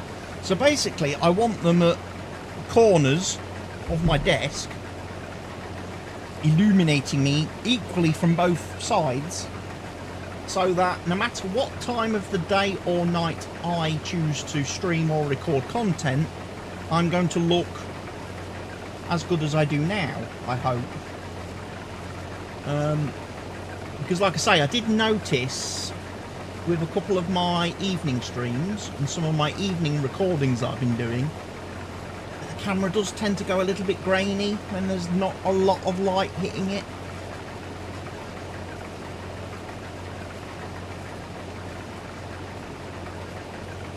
And obviously I don't have a fancy Canon R6 like Lee. The Leeway has a very fancy camera.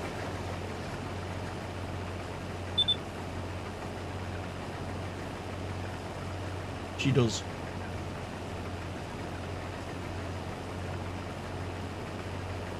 But at the moment,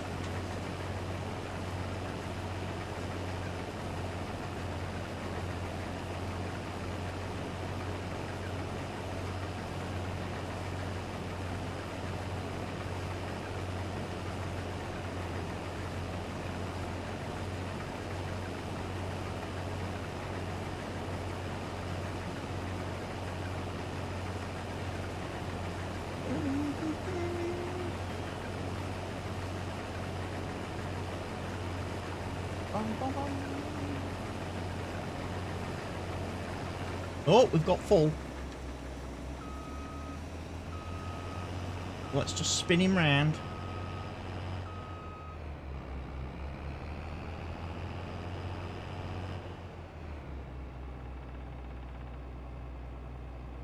See, the performance has kind of evened itself out today in the game, as I was saying earlier. It seems like it may have just been because this is the first time I've run the game since the update this week. And therefore it's got to rebuild all the shader caches and stuff. I can see the headlights. The trailer is on its way.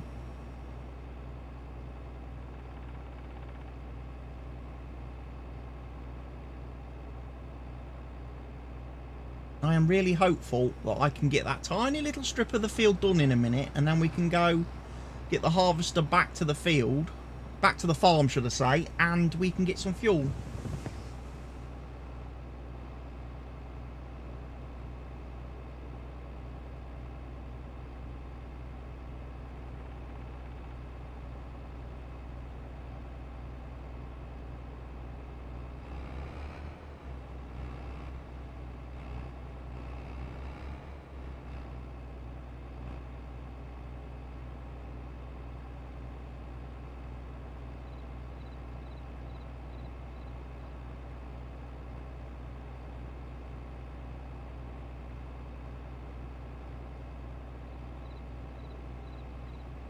Please do not drive in front of me. That's it. Come round the back. Because you'll have a chance of unloading me from that position. That's it.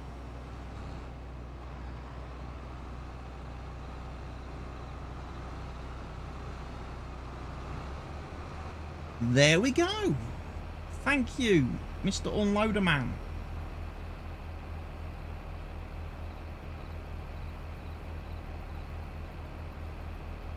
Give it a quick spin round.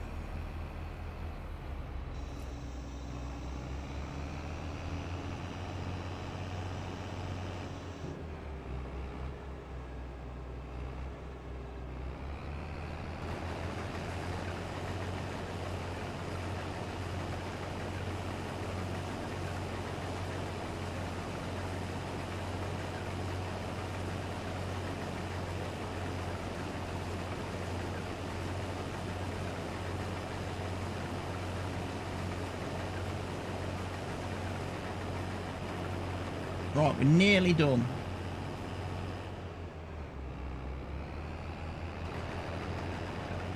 We're nearly done. Just got this tiny little bit left to harvest.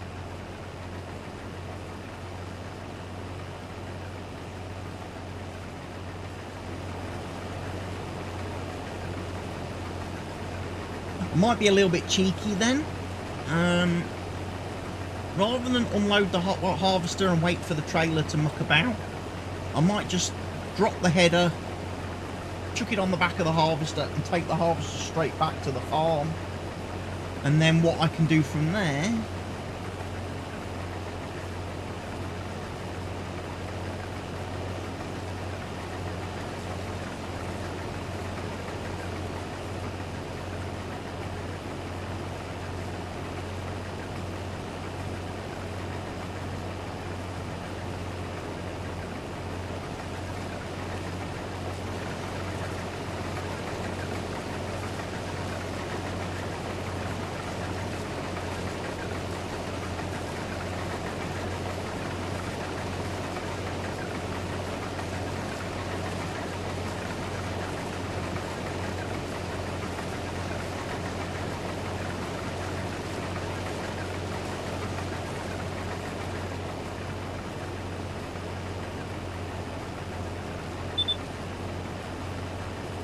Yeah, I know Harvester's running out of fuel.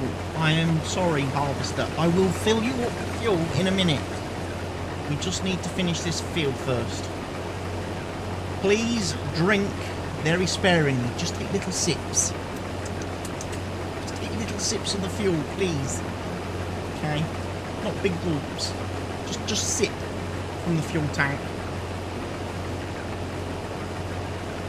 Because if I run out of fuel, I've then got to go to all the hassle of buying a fuel truck. I've got to get a funder and bring that to the field to refuel the harvester.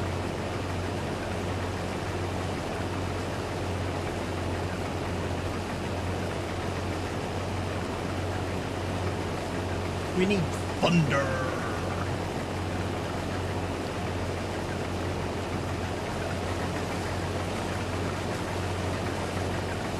I like the funder service truck though, because it also acts as a mobile repair, a workshop, doesn't it? Now I'm thinking I probably need one. I probably should have purchased one and have a mobile repair station.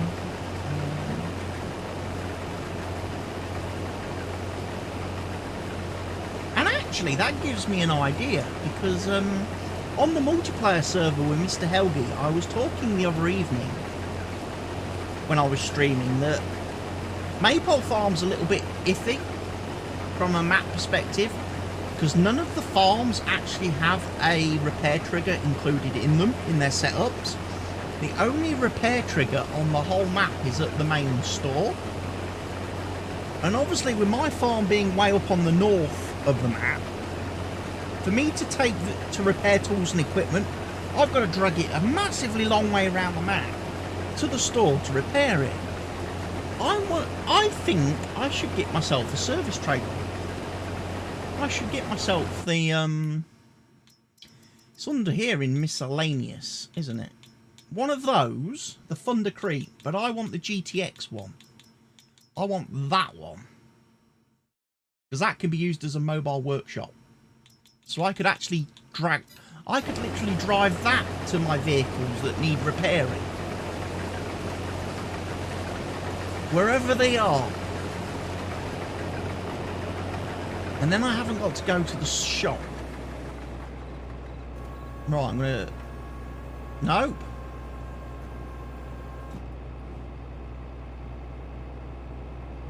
I almost folded up the harvester then. That would have been terrible, wouldn't it? Because you don't want to fold up the harvester whilst it's full of stuff.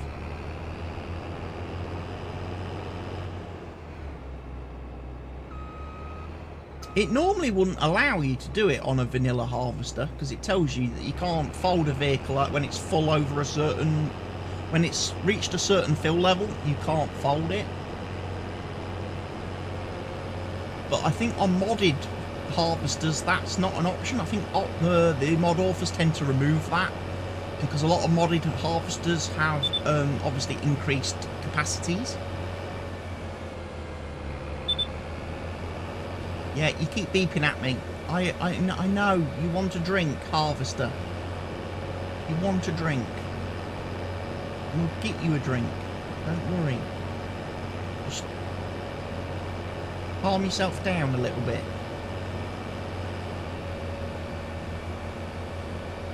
Okay, you got to say the magic word. Harvester. I haven't heard the magic words yet.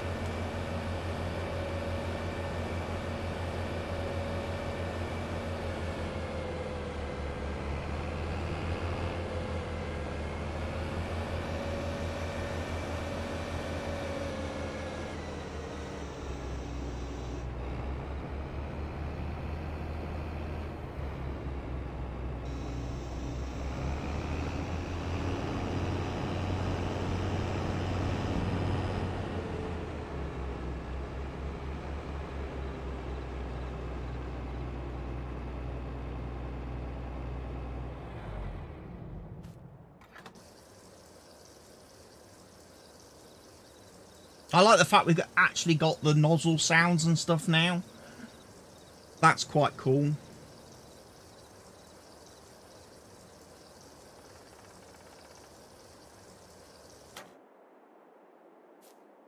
Right. Let me grab the trailer from this field. Then it's out of the way of the mulcher. The mulcher I'm just going to leave running overnight to carry on working this field. And then we can bring the seeder down in the morning. Or the planter. One of the two. Probably the seeder because it's the biggest.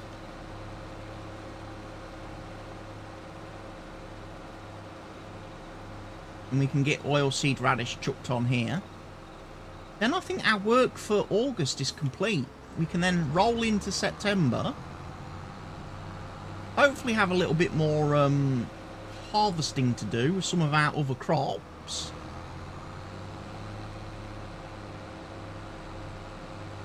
We'll be able to get some more of the oilseed radish that we've got planted on the map, cultivated into fields.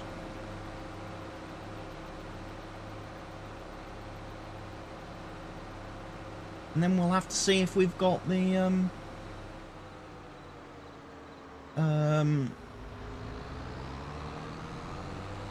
again, whether there's anything we can plant before the end of the year.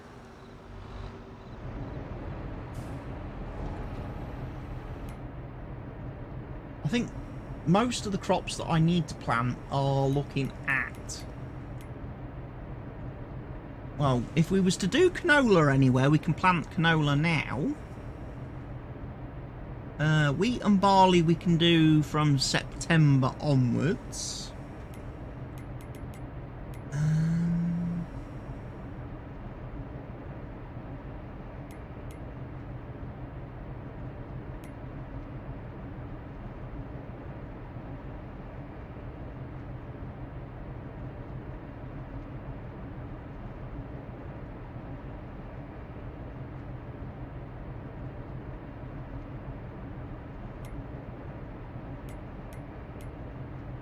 Just trying to think what it was I had on that field behind me. What did we have on here? We had barley. Right, so field 3 was barley.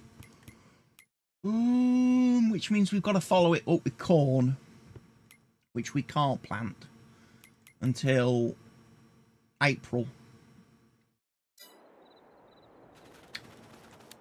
I need to put my flashlight on because it's that dark. No, you know what? I'm not running around in the dark. Screw it. Let's go sleep. It's 9:30. It's time for beddy bye-byes. Time for beddy bye-byes. Time for beddy bye-byes. Now I can see what I'm doing.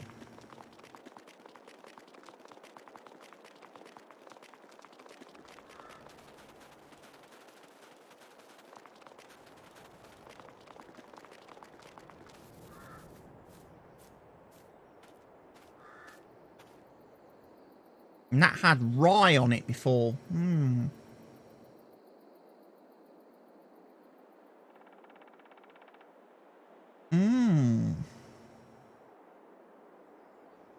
We might be able to put canola on this field then. Because I don't know where rye fits in with the crop calendar. And this field's got nothing on it. It previously had barley. So that's going to want corn chucking on it as well, isn't it? A lot of corn to harvest next year. And then on this field, we had oats previously. So we're going to be doing sugar beets on this field.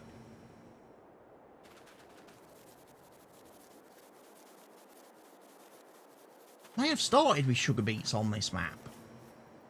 And then on this field,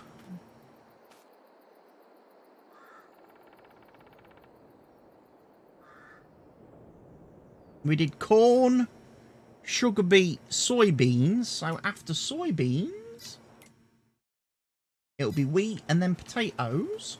So these two fields will be wheat next. It's a lot to remember. There's a lot to remember in this business when you start getting into, you know, really heavy feature mods like that. Thankfully, the vanilla game is a lot more simplistic, so for any would-be players out there that are thinking of playing this game, do not be put off by my gameplay here. I am using a heavily modified setup, so there's a lot more. There's a lot more stuff for me to do, which makes it a lot more in-depth.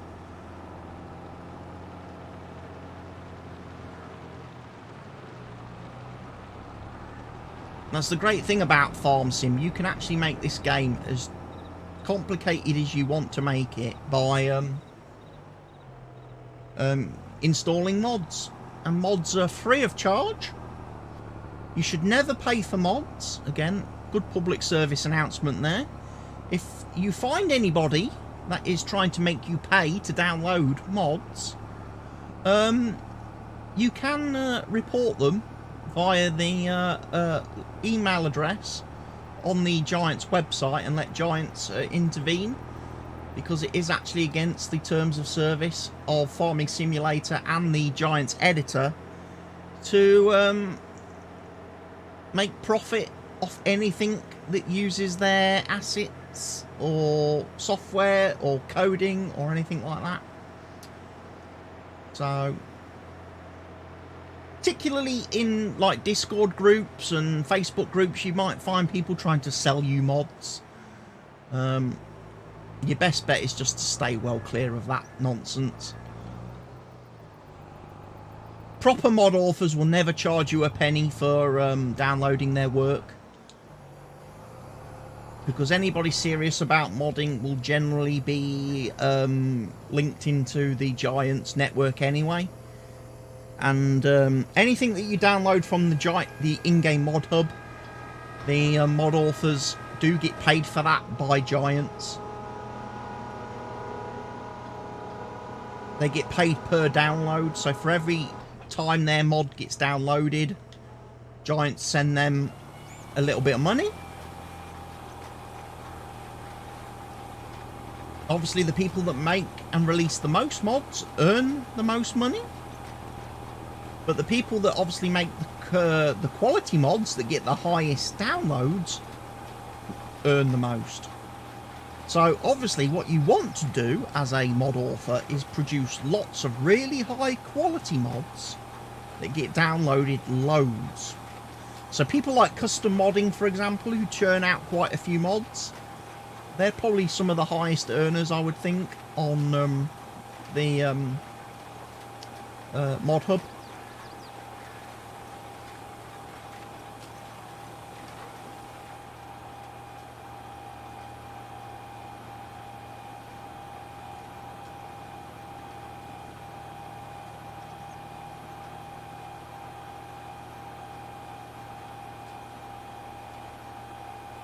I love my quad track. I feel like the Welker boys with the quad track. Obviously, if I had big buds, if I had a couple of big bud tractors, then we would really feel like the Welker boys.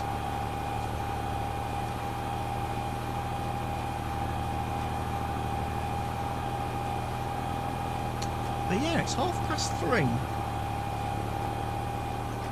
I know it's a very short and sweet kind of stream today. I know I've done some really, really long, impressive Ringwood streams the last couple of weeks. I might do a slightly short and sweet one today. Just so I can actually go and start preparing my dinner. I want to do my own dinner tonight. I don't want anybody cooking for me.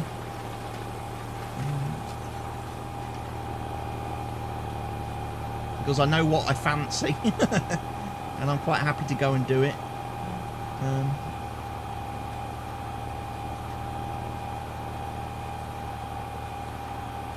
But yeah, I'm starting to get the old hunger pangs, so, and I don't want to snack. That's the thing. I don't want to snack, because that was one of the big topics that came up in my health course yesterday, was like being aware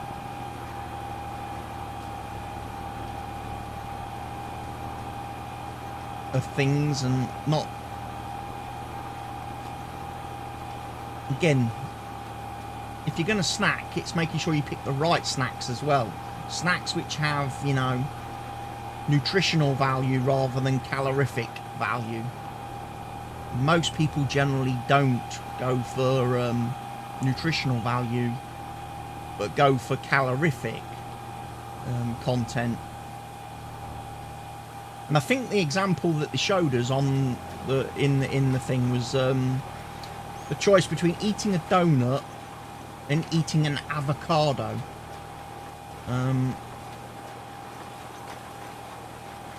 Both have very similar calorie counts,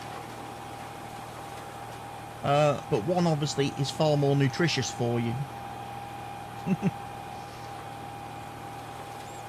However, not a lot of people like avocados, so I can see why the donuts tend to be quite popular with people.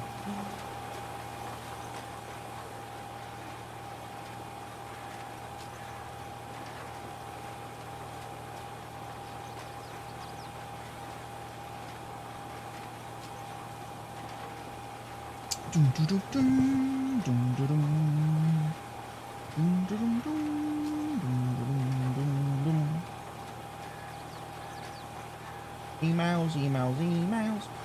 My Amazon package has been delivered. Yes, it's right next to me. GOG spring sale. I don't buy things on GOG.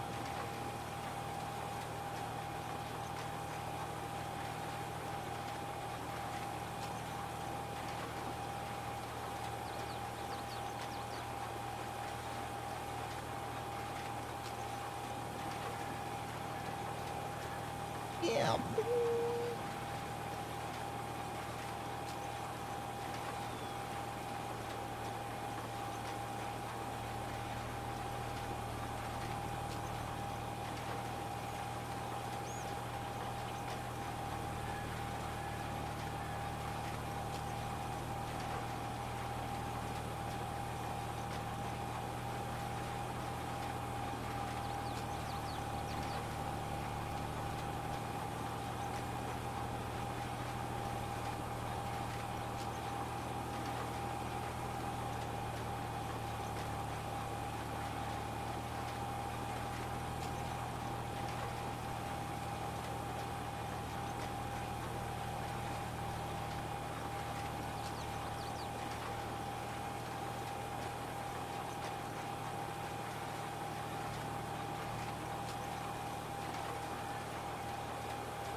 Yeah, I saw what you was going to do there. I was anticipating that. I didn't think you was going to go all the way to the end of the field. Despite the fact that I put in that little turny bit.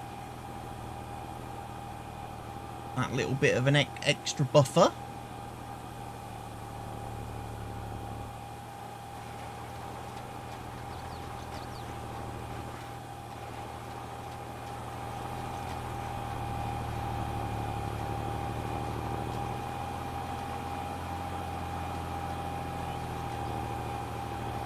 I ought to go and grab my... The best lighting is from that angle. So if I want to take a screenshot for the VOD thumbnail for my YouTube series,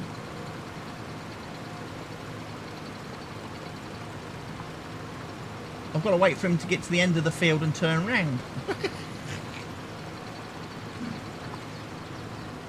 I'm terrible at taking pictures into the sun. And I'm exactly the same in real life. I used to do that a lot, and my dad used to always complain when he would go and get the photos developed. Because they'd always come back with that quality control sticker on them. Because I took pictures facing into the sun instead of having the sun behind me lighting the subject. So obviously all my photos just used to come out dark.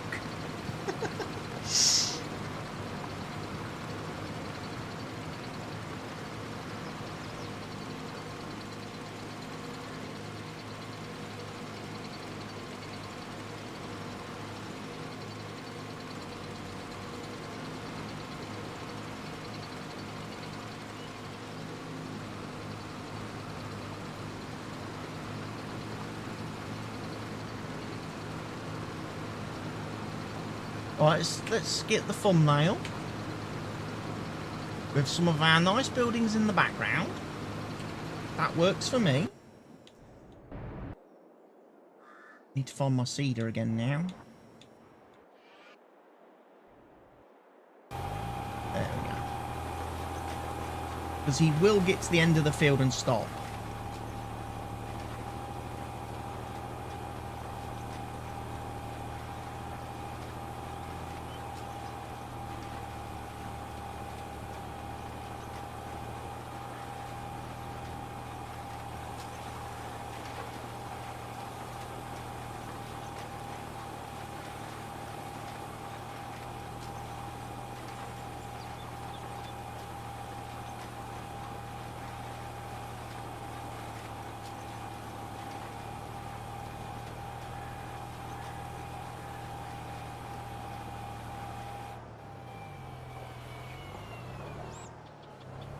Again, he just wants to stop just before he's finished the actual field. It's a bit of a pain.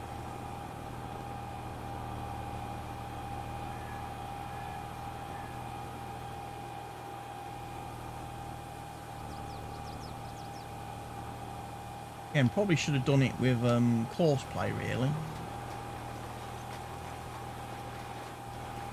Seeding.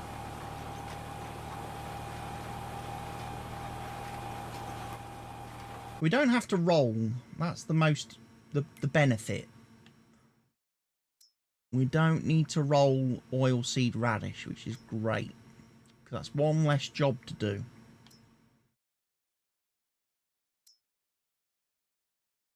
We've got the potato field down there, haven't we, that's not doing anything. Doesn't need anything on it. Where's the calendar? Oats. So that field can have oats put on it, but again, that's next year, spring planting crop.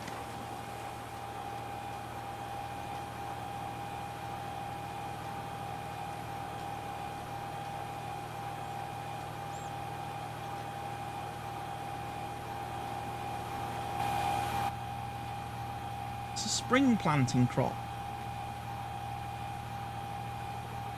Is a little bit awkward.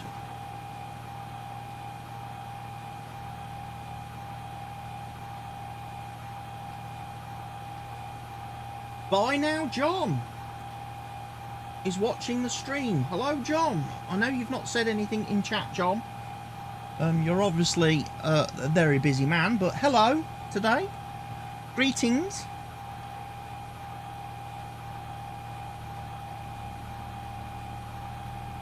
You're obviously lurking.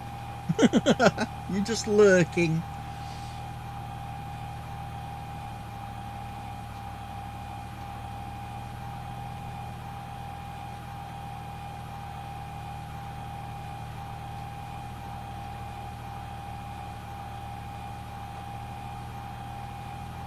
Early here, Mr. Sneaky Jr.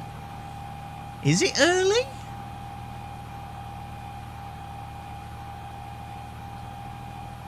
Because you've put your clocks forward, haven't you, this weekend? This last weekend in America? You're a little bit ahead of us on the old daylight savings time change, aren't you? So you've actually gained an hour on us at this moment in time. 8:40. So you're only 6 hours behind at the minute.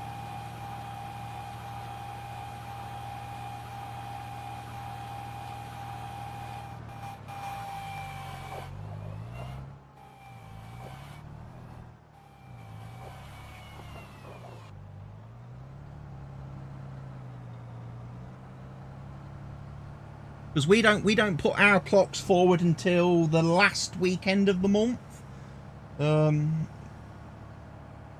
Typically speaking.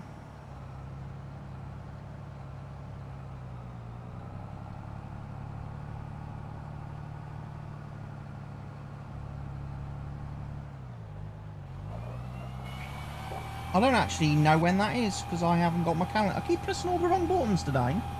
You're still enjoying the Clarkson series. That's excellent. I love introducing people to Clarkson. I introduced Mr. Helgi to Clarkson, and he loves it. How far have you got up to now? The 26th of March, we put our clocks forward. So we lose an hour in bed that night, everybody.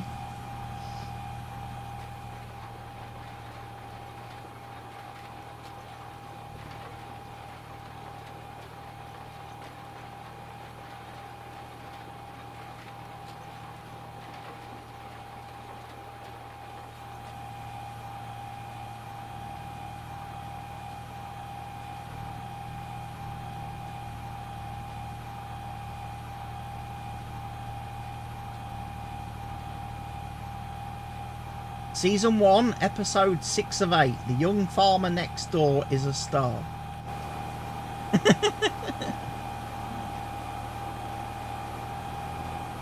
Season 1, episode 6. I'm trying to remember what that one is off the top of my head. That's, is that pandemicing or something?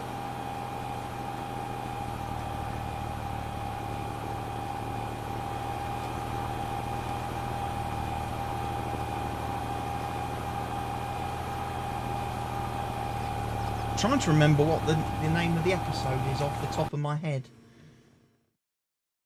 I'm sure it's pandemicing. I should be able to look it up very quickly. I've still got it. Sheep one was very good. Yes.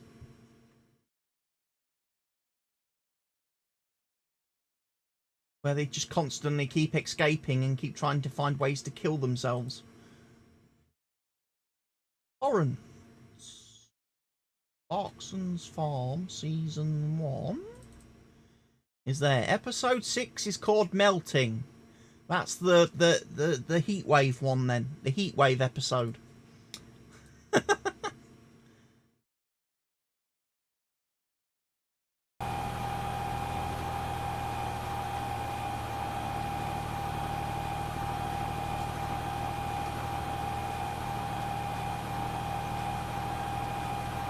That's the one where he tries to water crops. He tries to water his crops with a sprayer, with a tanker, and he literally gets to do about one row before it's empty, and he's like, "Oh, it's gonna take forever. It's gonna take forever to do the whole field." It takes him longer to get the field in and out of the because it's a single track footpath. He has to let Caleb reverse it. Lee's back. Welcome back, Lee. I've got my Amazon delivery, Lee, while you were away. I've got new toys.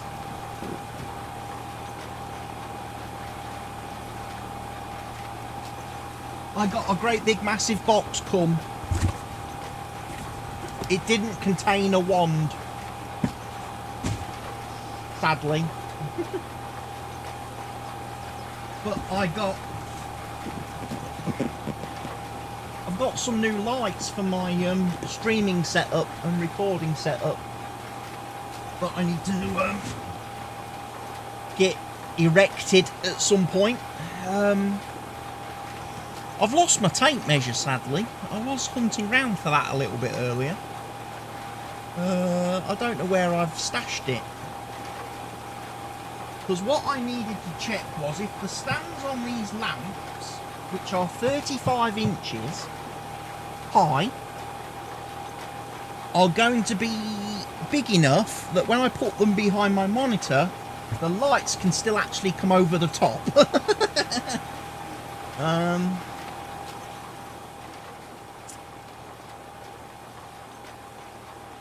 I'm trying to think how tall my monitor is, because my monitor, obviously being a 43-inch 4K jobby on a wall-mounted arm bracket, is quite high, and there's a good gap between the bottom of the monitor and the desktop already.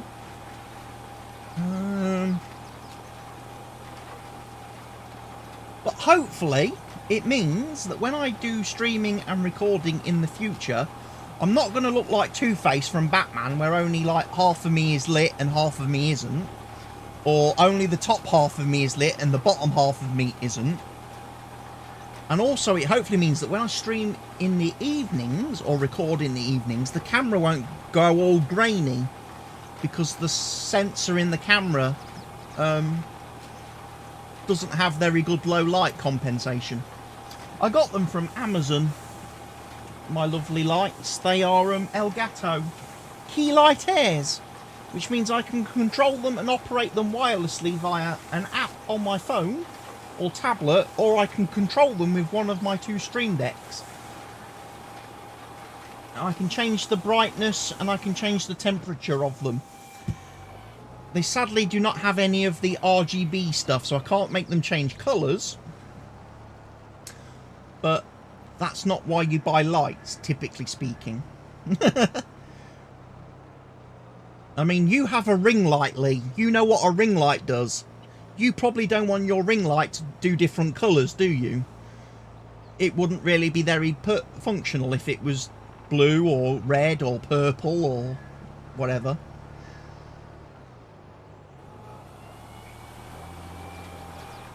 You want a ring light to just give you light and project light onto the subject to make sure the subject is properly lit, so there's no shadows and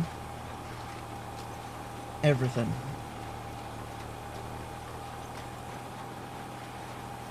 You do have a light stick in different colours, not comics.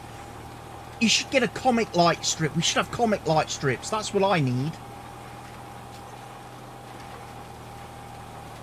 to keep in theme with all my stuff. Like all my Batman collectibles that I've got all over the wall. And my Arrow collectibles.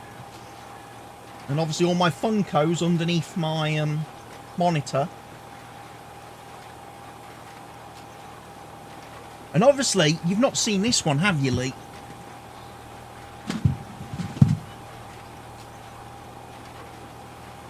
My Fallout power armor helmet.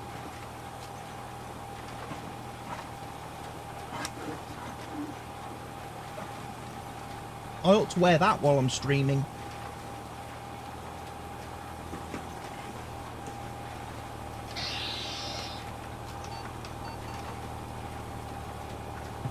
Still works. I'm trying to think, is there a...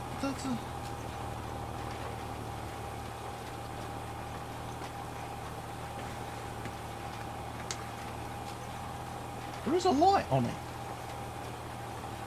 I can't remember where the switch is for the light.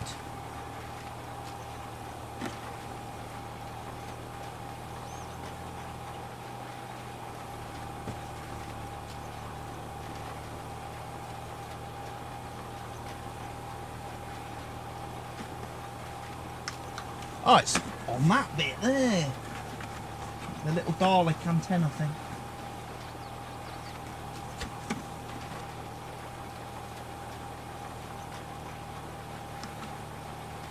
You would smash out some serious TikToks with that helmet. You're jealous.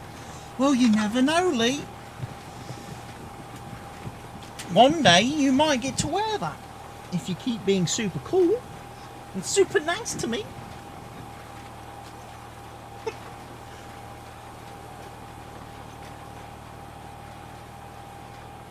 You never know. What is mine could one day all be yours. You have a Star Wars one? No, I don't have a Star Wars one. No, I sadly don't.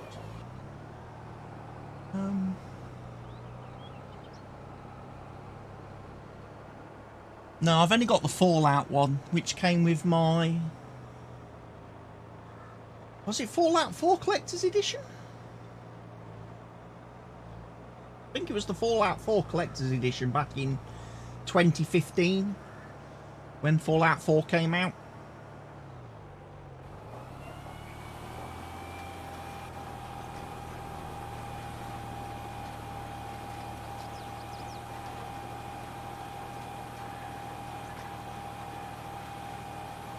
I used to be a real sucker for collector's editions of games. I used to buy loads of collector's editions of stuff.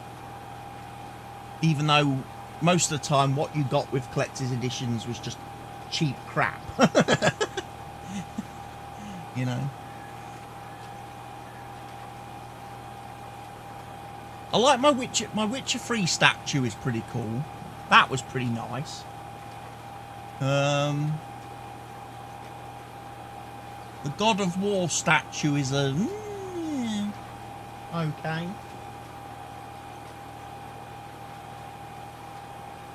I like my Batman and Superman statues. They're pretty cool.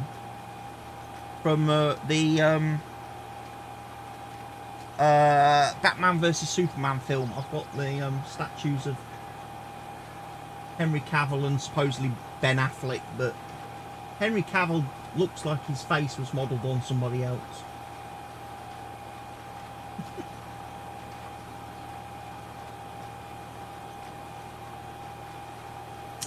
Got collectibles everywhere. I need a bigger house to display them all. That's the problem. They don't all fit in this tiny little room. Got me little Finn Balor over here, look. I think I showed John this before. I know he's seen my Steve Austin, but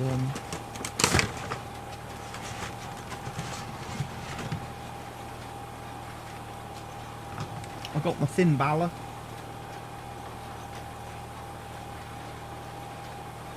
In full demon attire.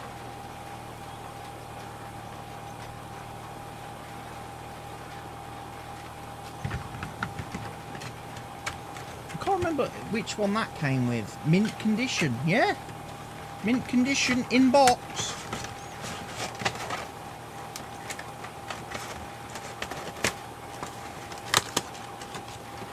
When are you setting the lights up? I don't know.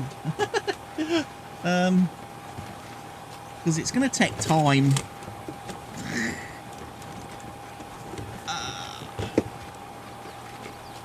And to be honest, I don't want to start messing with my stream setup whilst I still plan on streaming on Kick this evening. So I might try doing it after I finish streaming on Kick tonight. Which again, I must remember to link in my Discord channel. I know Mr. Helgi found me the other night, but I don't think Mr. Helgi followed me. What is your Kick name? It's exactly the same, John. It's CWATTYESO. I did link it. It's on the... I'm sure it's on the general page of my Discord channel. I put a link on there. What time am I streaming later? It will probably be after 6 PM, I will say.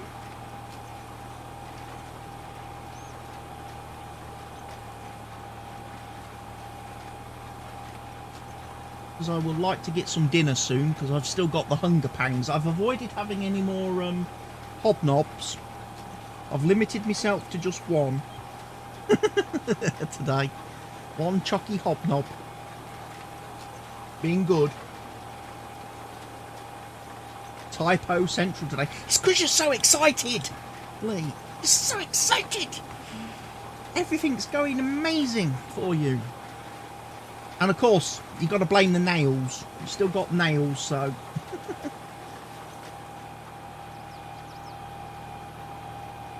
No, I'm actually trying to be... I'm really trying to be good today with food. Because obviously, I did kind of let myself down badly last night at the football. Because I had myself a gingerbread burger when I went to the football, which is probably not very healthy.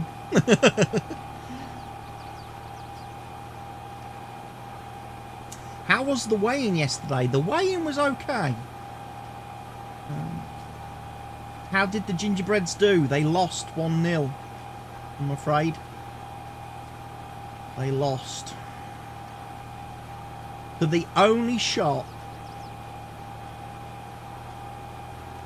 the opposition had in the whole game, but that was still more shots than we had in the game. Burger, how is it different? Well, the gingerbread burger is 3 burgers separated with cheese on all 3. Then there is sausages on top of the burgers. Then there's some more cheese, another cheese slice. Then there's bacon. Then there's fried onions. And then there's the top of the burger. It's a great big... You need 2 hands to hold it. So I'm guessing it's absolutely loaded with calories. I'm guessing it's absolutely loaded with calories. And especially when I put like 4 packets of brown sauce on it as well. Because you've got to lubricate it to help it go down. And I'm not a ketchup fan. It's always got to be Daddy's brown sauce for HP. For me. If ever I have anything like burgers or bacon baps or sausage hot dogs or anything. Yeah, lubrication is very important. And I even had to wash it down, the burger, once I'd finished eating it. I had to wash it down with a bottle of full fat Pepsi because they didn't do like Pepsi Max or Coke Zero or anything. So I actually had a full fat Pepsi last night as well, which is bad for me because I try to avoid the sugar drinks and just drink the sugar-free versions of everything. But hey, it's once in a blue moon. It's not like I'm having it every week and every day. That's like a once in a month treat. But yeah, when as far as the weighing goes, I didn't lose anything this last week. But I didn't gain anything. I wasn't one of those people that puts on weight. So that's good. I'm not in the naughty corner. But I didn't lose anything this week. I mean, I did have a couple of, as you know, Lee, last week I had a couple of bad days after Dad's funeral on Wednesday. Then we had the snow, which really made me miserable, and I didn't get to go out and do a lot. And I generally Thursday, Friday, Saturday, Sunday, I really I ate quite crappy. I didn't do my breakfast, lunch, dinner routine that I had been into. I mean, like Thursday, I didn't like actually have a set meal. I just kind of snacked all through the day on things, which is not good. And one of the things I'm also trying to do, or trying to stress to the other people in the household, I know they want to be really helpful, and at times they're trying to be really helpful, and they think, oh, you know what, Chris is on his computer, he's doing his stuff, I'll cook dinner. That's bad, because they get the portion sizes and everything completely wrong. They end up doing way too much, and of course I just sit there and eat it. You know, whereas at least when I cook for myself, you know, I cook just what I need. I don't go and fill the whole fucking plate and pile the plate high. Which again is the kind of the habit that the other people get into who lead way more active lives than me. So yes, they need to pile their plates because, you know, they're burning a lot more calories than I do. They need that content, but I need a lot less. I don't need as much. So I'm much happier cooking for myself. Plus I really am enjoying the cooking. I'm enjoying learning to cook things. It's making me a lot more independent, which is what I want to be long term. And like I say, it's interesting. It by the act of cooking, I'm getting to move about and get some exercise and stuff. So I don't know why they want to keep stopping me. Let me do it. You know, it doesn't matter if I'm cooking at 7 o'clock in the evening. Let me cook my food when I want to cook it. Let's get out of this routine where we had to have dinner at a set time. You know, you could set your watch by it, you know.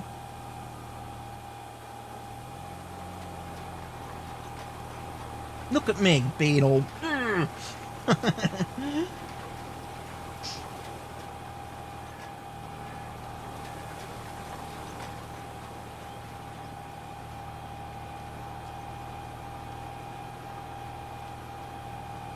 It's like tonight, I want to cook a curry tonight. I haven't had a curry this week, so it's midweek, it's hump day. Time for a vindaloo tonight. It is.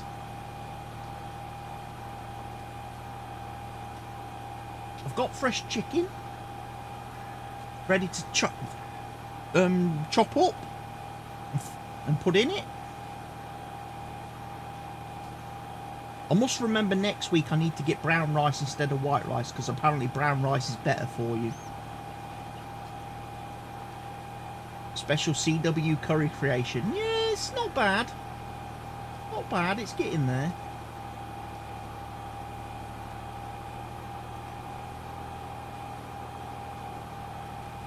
If I want something a little bit, if I want some, yeah, whole grain, that's it. Whole grain rice, that's what I need. Whole grain rice, whole grain bread. Because again, white bread's bad for you, and I eat a lot of sandwiches. I'm terrible for sandwiches. I'm terrible for eating bread. So yeah, got to cut out all those starchy. I'm not sure I understand. Jeremy opened a farm store curry shop. He did indeed. Yeah, in season 2 of Clarkson's Farm, he starts growing chilies.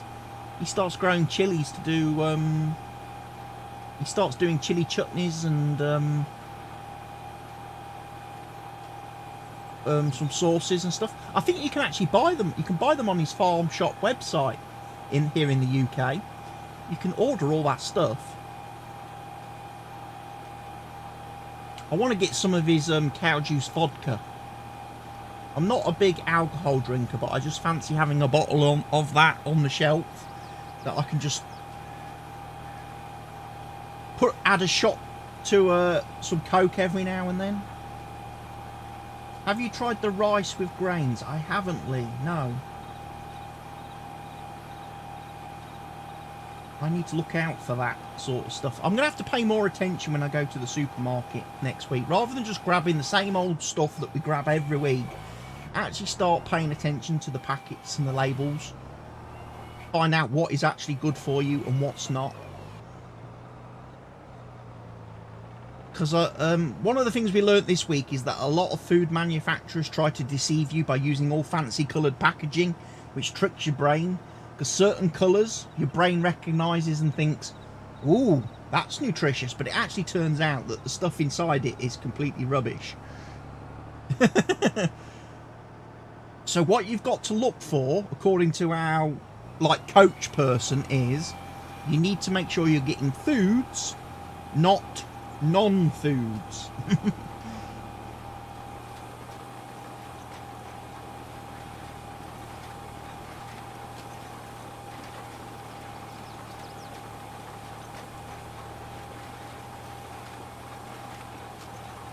But obviously, I don't have as much weight to lose as some of the people. There are some people on the course who are, you know, very on the large size.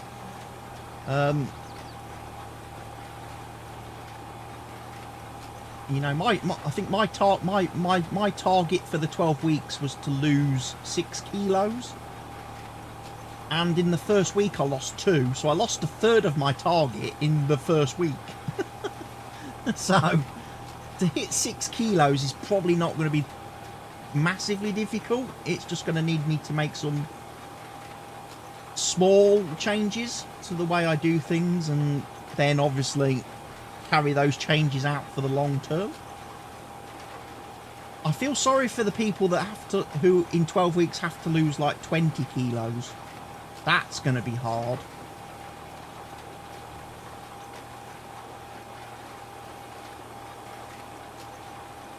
I mean, when you're faced with a target like that, you might as well just chop off an arm or a leg, surely. That'd be the quickest way to lose it.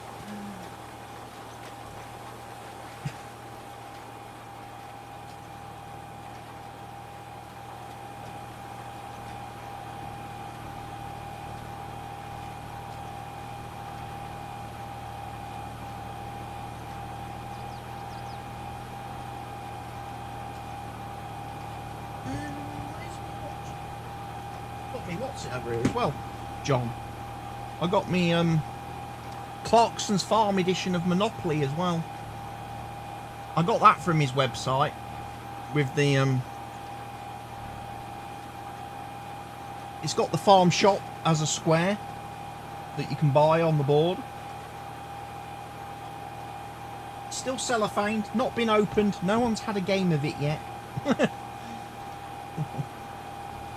Obviously, you've seen my diddly squat bottle opener that I've used in my streams whenever I've had a beer. You'll get to see more of this in season 2 of the series, John. And of course, I've got my candles.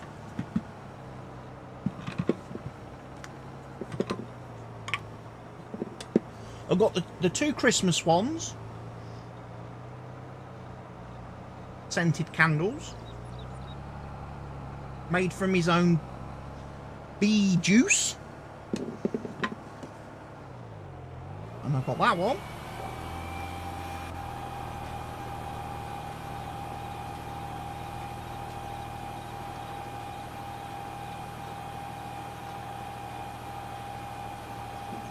And then I've got the original, the one that you saw in season 1 of the show.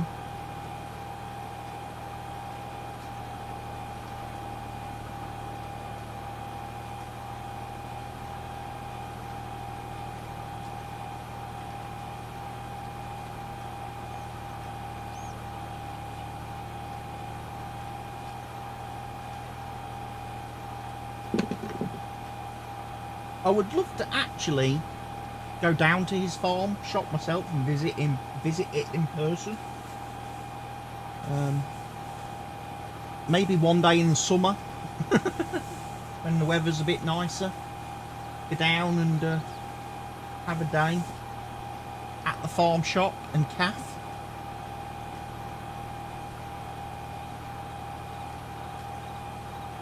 get some photos taken, maybe record a bit of a vlog for the YouTube channel.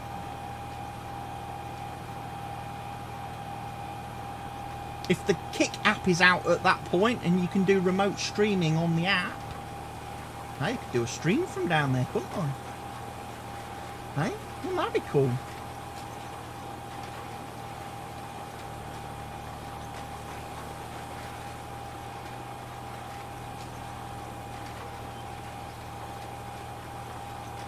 Get Lee down there as well. She can do some photos. She can have a photo shoot in front of all the diddly squat signage.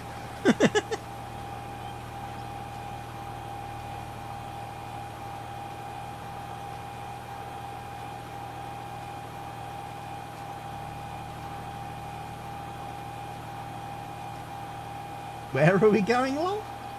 I was saying in the summer I would really like to have a trip down to Clarkson's farm in the Cotswolds. I'd love to go and visit the diddly squat shop and calf and have a day out down there.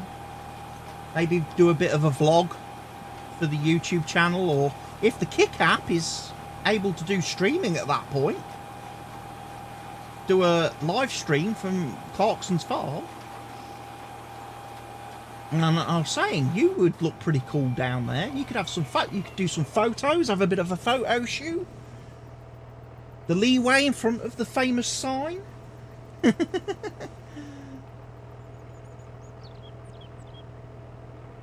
You need a streaming laptop. What do I recommend?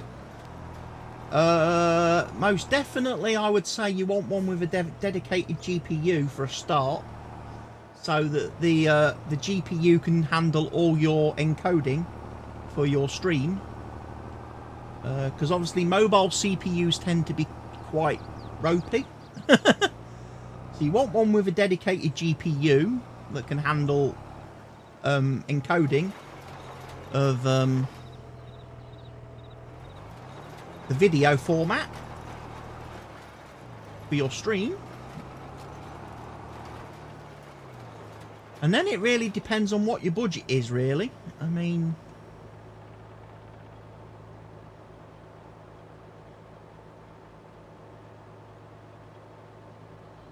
I feel like the game has crashed on me.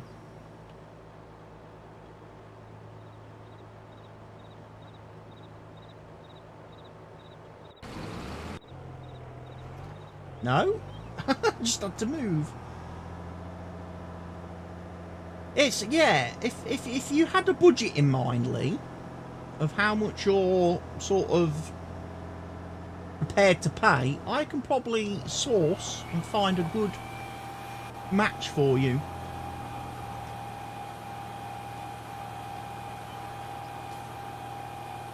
Because I know some very good companies that build them, which means you generally get a much better and higher spec than buying an actual brand like Hewlett-Packard or Asus or, you know, something like that.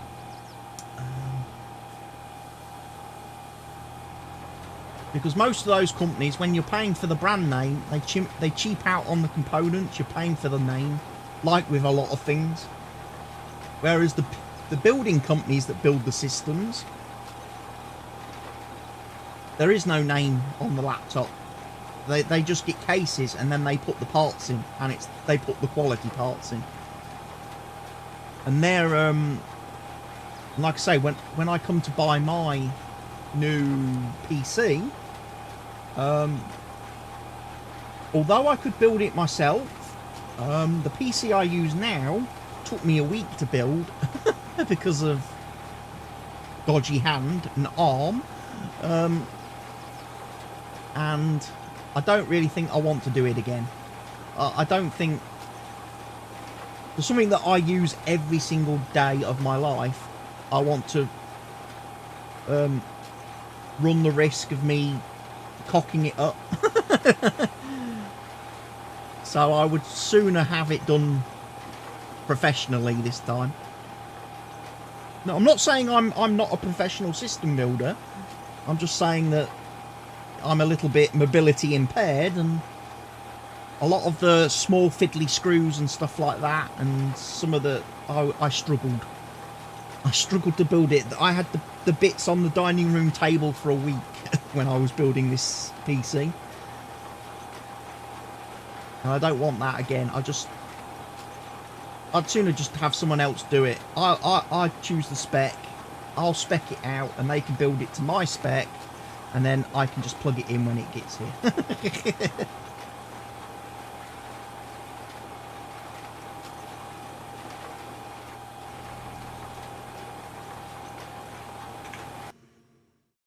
Let me have a quick look. Let me have a look what they cost. Let's go for... I know PC specialists do custom laptops. Streaming. Because one of my friends got one when they when they were going to Germany to work for a game company.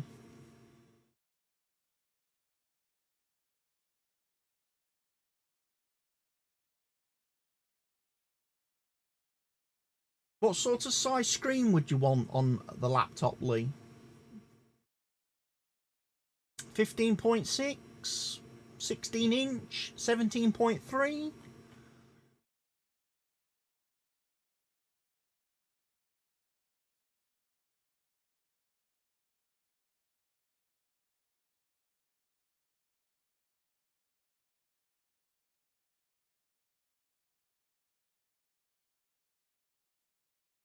Doesn't need to be massive, so 15.6?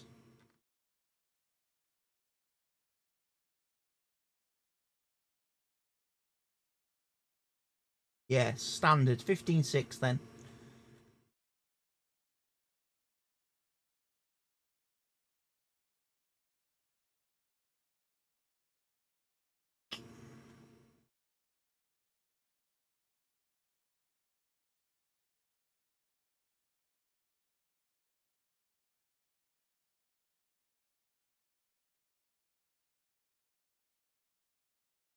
And you're just using it for streaming, you're not going to be playing games on it and stuff, are you? You just want a streaming system.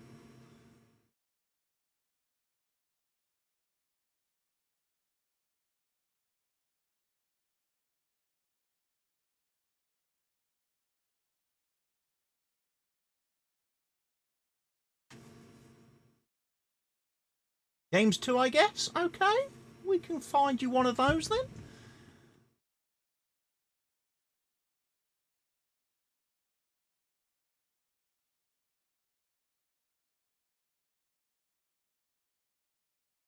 Want a fair bit of ramage.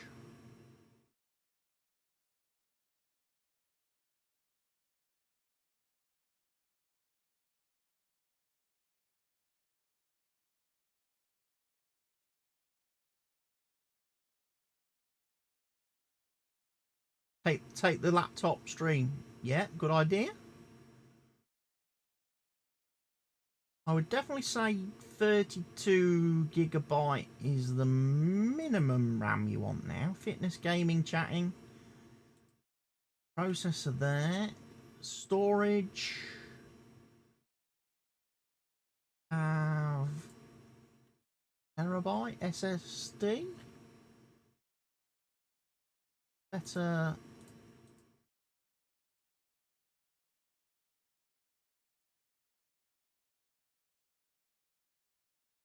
About this place, you can also order additional batteries if you need them. You can get them with 2, so you've always got you can have a spare battery. What is we looking at there?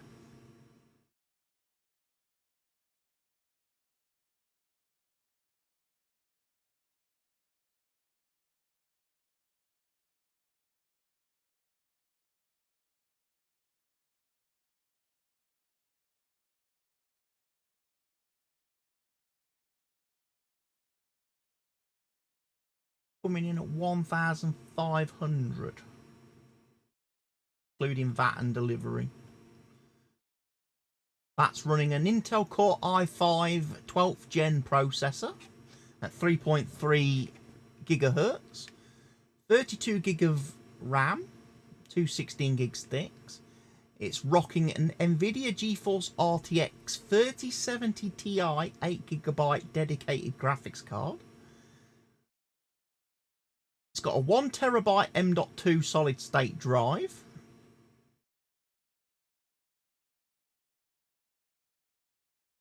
It's got good sound. It's got a Sound Blaster sound card, so good audio on it as well.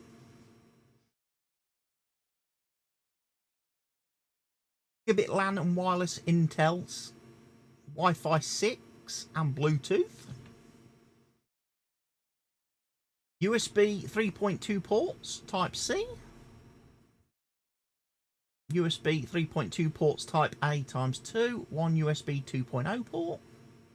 15-inch keyboard. Windows 11.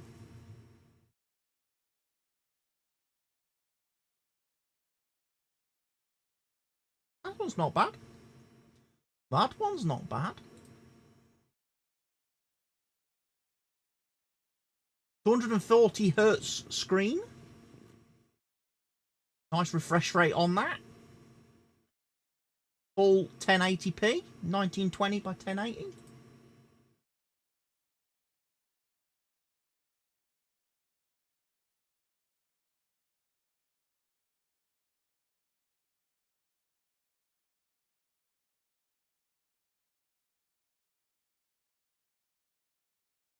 That was 1,500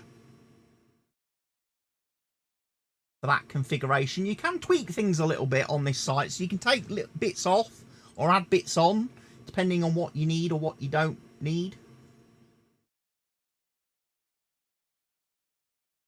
Now an RTX 3060 on that one, which isn't bad.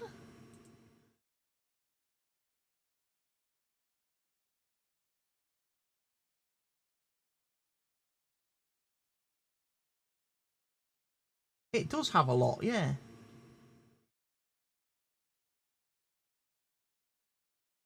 Like say, if you want, like say, for on the move, in addition, having an extra spare battery is always a good thing.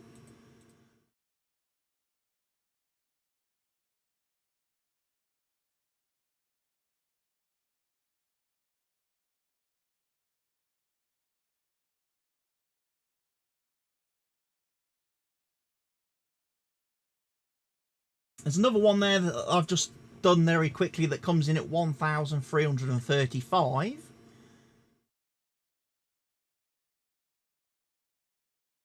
That's using an RTX 3060 graphics card, which is a little bit lower spec graphics card than the other one with the 3070 Ti. But that does save about, you know, just under 200 quid.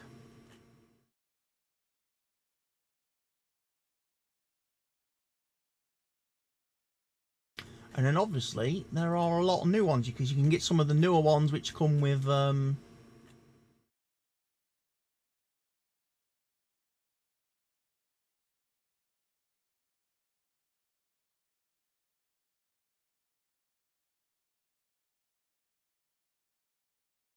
new RTX 4000 series cards, so you can get like 4080s, 4070s, 4090s in them.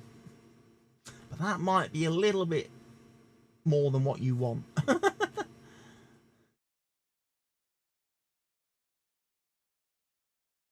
it depends. It purely comes down to, like I say, how much, you know, how much you want to allocate money-wise to the system.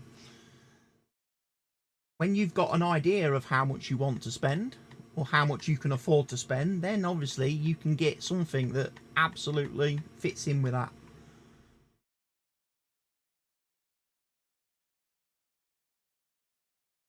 Because there's some systems on this site that, wow.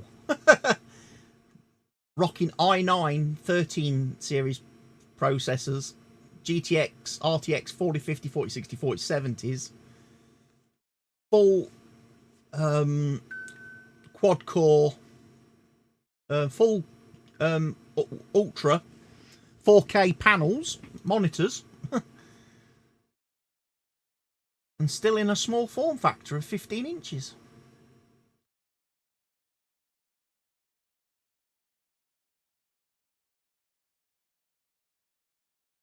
What I could do,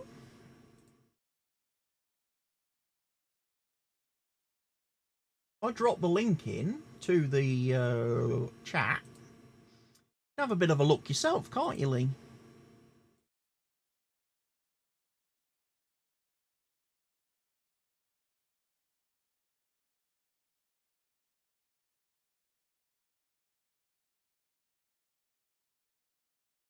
You definitely want to be picking something out of that gaming and editing bracket, I would say. That's what you're looking for.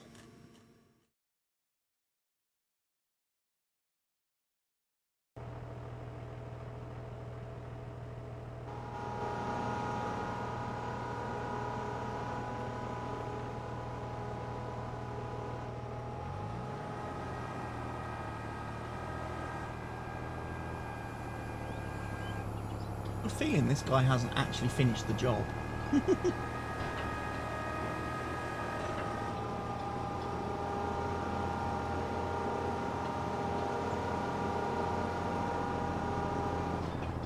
As I say, that company's one of two that I would be most likely to order my next PC from.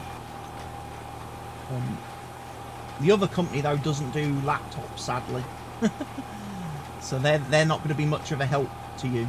But that place does, as I say, does custom-built laptops. Because, as I say, my friend got one when she moved to Germany to work for a game developer. Because she didn't want to take a PC. She didn't want to take a PC to Germany and have to deal with all that hassle of shipping it over there and that. So she just got a really top laptop. And I think she still uses it to this day, even though she's now since moved back to the UK.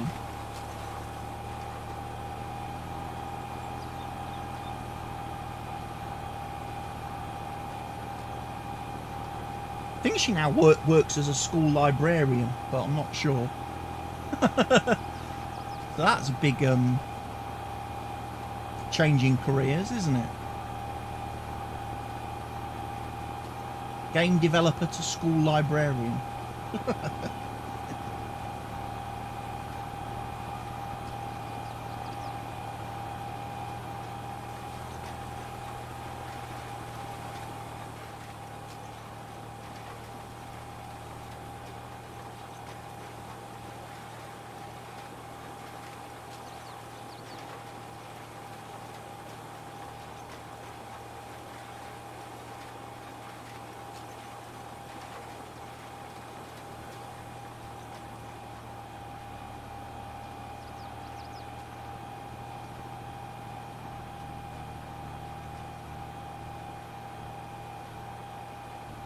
Right, I think I'm just going to finish this field.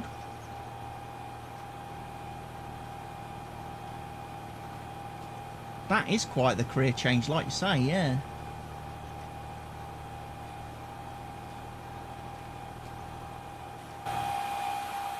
I think she just wanted any kind of job that was near her girlfriend.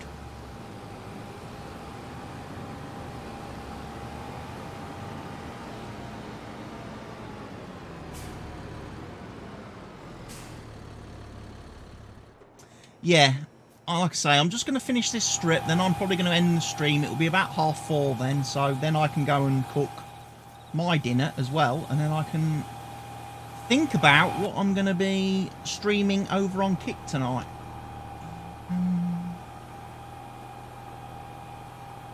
I don't know what type of stream to do on there. I really don't at this moment. I'm not as creative as some people. You need to eat after this field. Yes. As soon as I've finished this field, I've only got this little bit to do down here, and then I'm done. It's a slightly shorter Ringwood stream than normal this week, but it's alright for episode 20, and I promise everybody that next week's stream, when we come back, will be in September.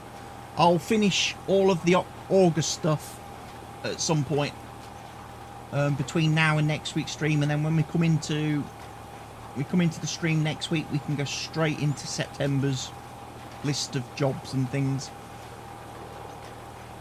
And we should probably be fairly busy because we'll have harvesting to do again, we'll have oilseed cultivating to do, we might have some seeding to do, we probably will have animals to deal with, we'll have productions to check on. So you know how it is. Every month, the beginning of every month is mental. It's mental time. Whereas by the time we get to day 4 and day 5 of the month, there's not a lot left to do.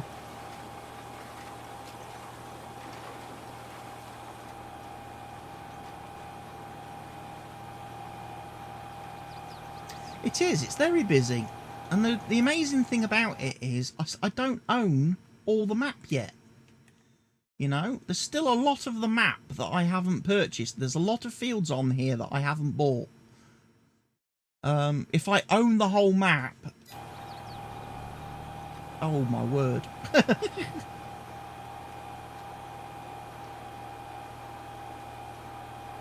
At that point, it comes less about being a farmer and more about being a farm manager. At that point, you need to use the AI workers, the helpers. You need to use all the course plays. You need to use all the auto drives. And hopefully, if John is still lurking, they've all been updated this week, John. Course play, auto drive, they've all been properly updated. So you need to head to the GitHubs and download them.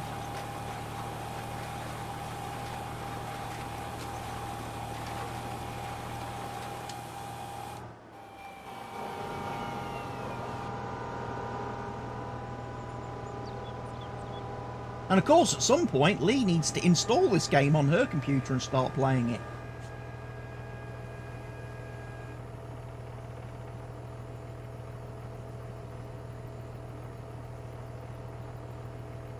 Good time too, because the game had an update this week. We are now on version 1.9, so they've added some nice new things into the game this week. So when you download and install it, you'll have all the shiny new version. You won't have to worry about doing all the patching and updating. You'll have the absolute latest and greatest version straight out of the box, which has to be a good thing.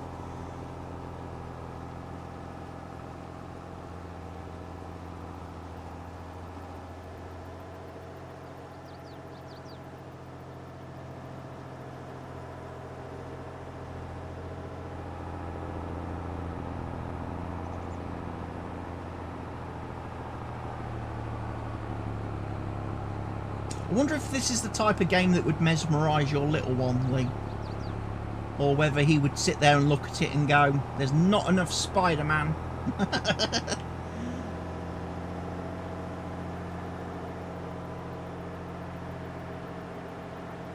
But as you say, if he's more into Fortnite, then probably this will not entertain him. He loves farming. Ah, well. There you go, you'll be able to teach him how to play it one day. Be certainly a lot more educational for him than some of the games out there.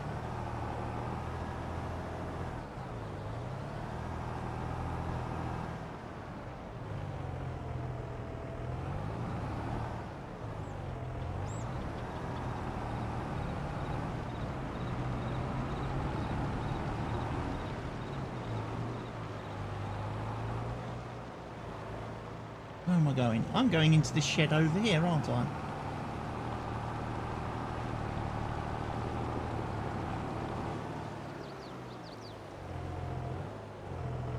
Right. Can you keep animals? Yes, you can keep animals, Lee. I have got sheeps. Look, look, look. I've got my sheeps.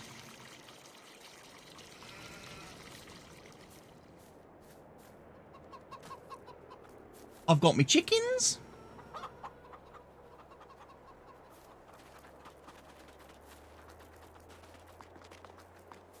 I've got pigs.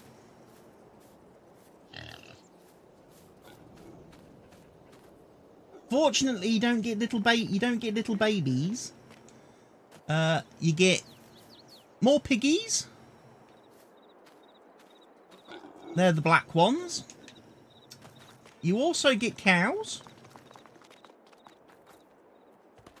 I need to shorten the grass in these fields. The grass is getting a bit long. So you got your moo cows. And they come in a variety of different colours and flavours. Do you want to play this? And he said yes.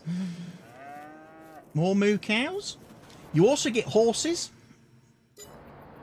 In the animal section. You get horses. And the great thing about the horses is you have to ride them. I want to be that game. Oh, that's cool. It's so nice to hear a young person say that. Rather than, I want to be Call of Duty or, you know, some of that other rubbish. I would much sooner children play this type of thing. If this game had been out when I was a kid, I would have been absolutely over, because you know I used to have all my little toys, me dinky toys and me model diggers and tractors and stuff on the carpet in the front room and out in the garden in the summer. But if this had been a game when I was a kid, oh, my life could have been completely different. I could have ended up getting into real farming. You never know. Might have inspired me.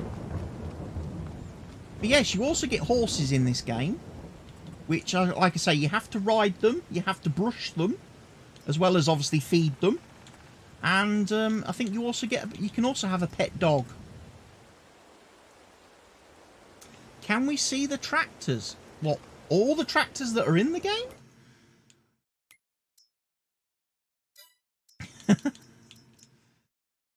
They're broken up into categories of small. So you get lots of little small tractors.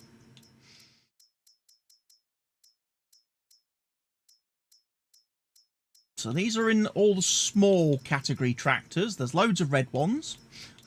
Most of them you can actually change the colours yourself when you come to buy them. But there's loads of small tractors, and there's there's like some oldie worldy ones as well. As well as the new modern ones. And then you've obviously got medium-sized tractors, which are bigger, more powerful. And again, there's a whole range of those from different manufacturers. Then you get large tractors. And again, massive load of them. Obviously, you've got your trucks. You've got your harvesters. You've got forage harvesters. Potato pickers. You've got cotton harvesters. You've got grape harvesters. Then you've got forestry machines for cutting down trees. You've got your food mixers for the cows. You've got your sprayers. You've got your slurry tanks. And then you've got like your little loading vehicles. Then you've got your wheel loaders. You've got your little telehandlers for picking things up, moving things around. You've got your little skid steers. You've got your forklifts. You've got your cars. And then you've got your miscellaneous vehicles and stuff. Tractors now. You want a red one? Well, it just so that's the quad track. Where's the one I bought today? Where's my new one? There's my new one.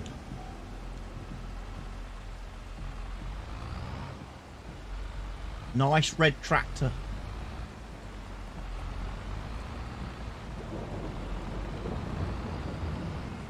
My Case Optum.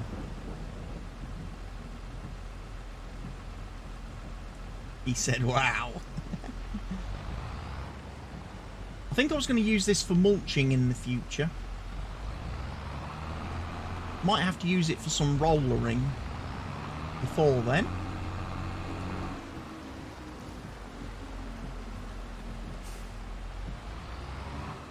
But yeah, the wonderful thing about this game as well that I really like is, like I say, is the modding community.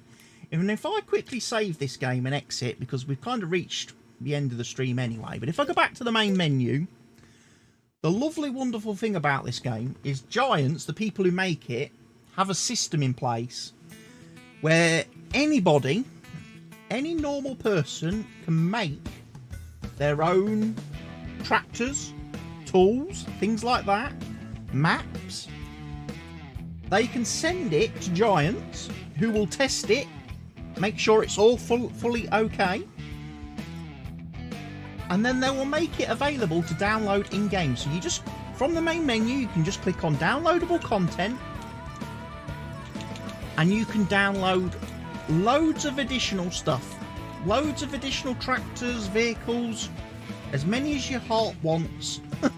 They're all free, they don't cost anything. So if you can't find something in the game menu, in the actual game, have a look and see if someone's made it on the downloadable content. So there's a nice blue tractor in the medium category. There's quite a few in here actually, looking at it. New Holland T7. I think that's the one Caleb bought in Series 2 of Clarkson's Farm. Get some nice oldie ones. Look. But yeah, you can, and like I say, you can download maps. So when you download the game, Lee, and you come to play the game, the first time you start the game, it'll ask you, what career mode would you like? New farmer, farm manager, or start from scratch? I would say new farmer's the one to go for. And you will have a choice of 3 maps. You'll have Elm Creek, Hout Baileron, which is a French-based map. That's an American map. You'll have a French-based map. You'll have Erlengracht, which is set in the sort of the Alps. And then you'll have Silver Run Forest, which is all about tree cutting and tree chopping and forestry and stuff. So those will be the 4 maps that you have available when you download and install the game to play on. But then, obviously, when you go into downloadable content and go into the map section, there's all these wonderful user-made maps that you can download and play on. So you can never get bored with this game because there's always something new.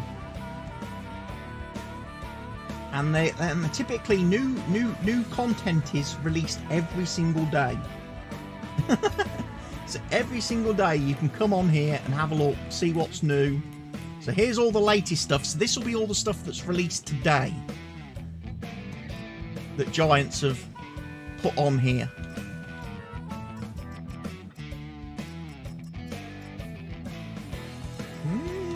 Some buildings. Leper, because that's the mod I was looking at. The object storage update was the mod I looked at before I started streaming. So they have added all these mods since I started streaming today.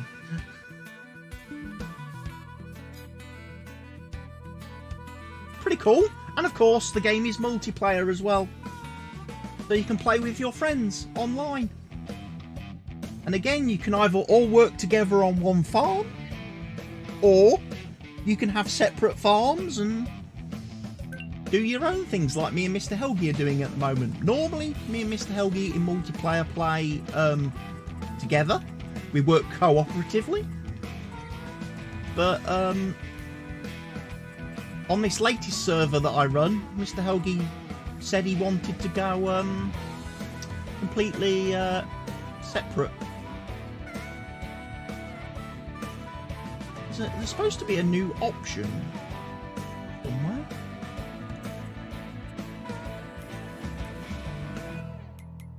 Is it under advanced graphics settings? It probably is.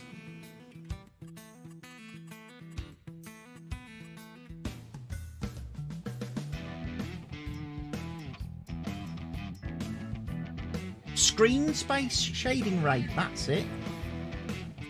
That's the new setting we need to enable, which increases performance a little bit in the game.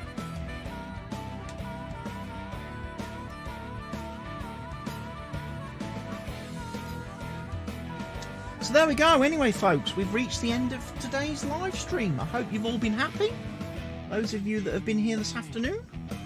And yeah, I'm going to go and have some dinner. I'm then going to jump on to Kick after dinner and do a little bit of streaming over there tonight. And pick a game to play. So yeah, thank you everybody who has been here. I will see you later on, hopefully, those of you that follow me. Cheerio!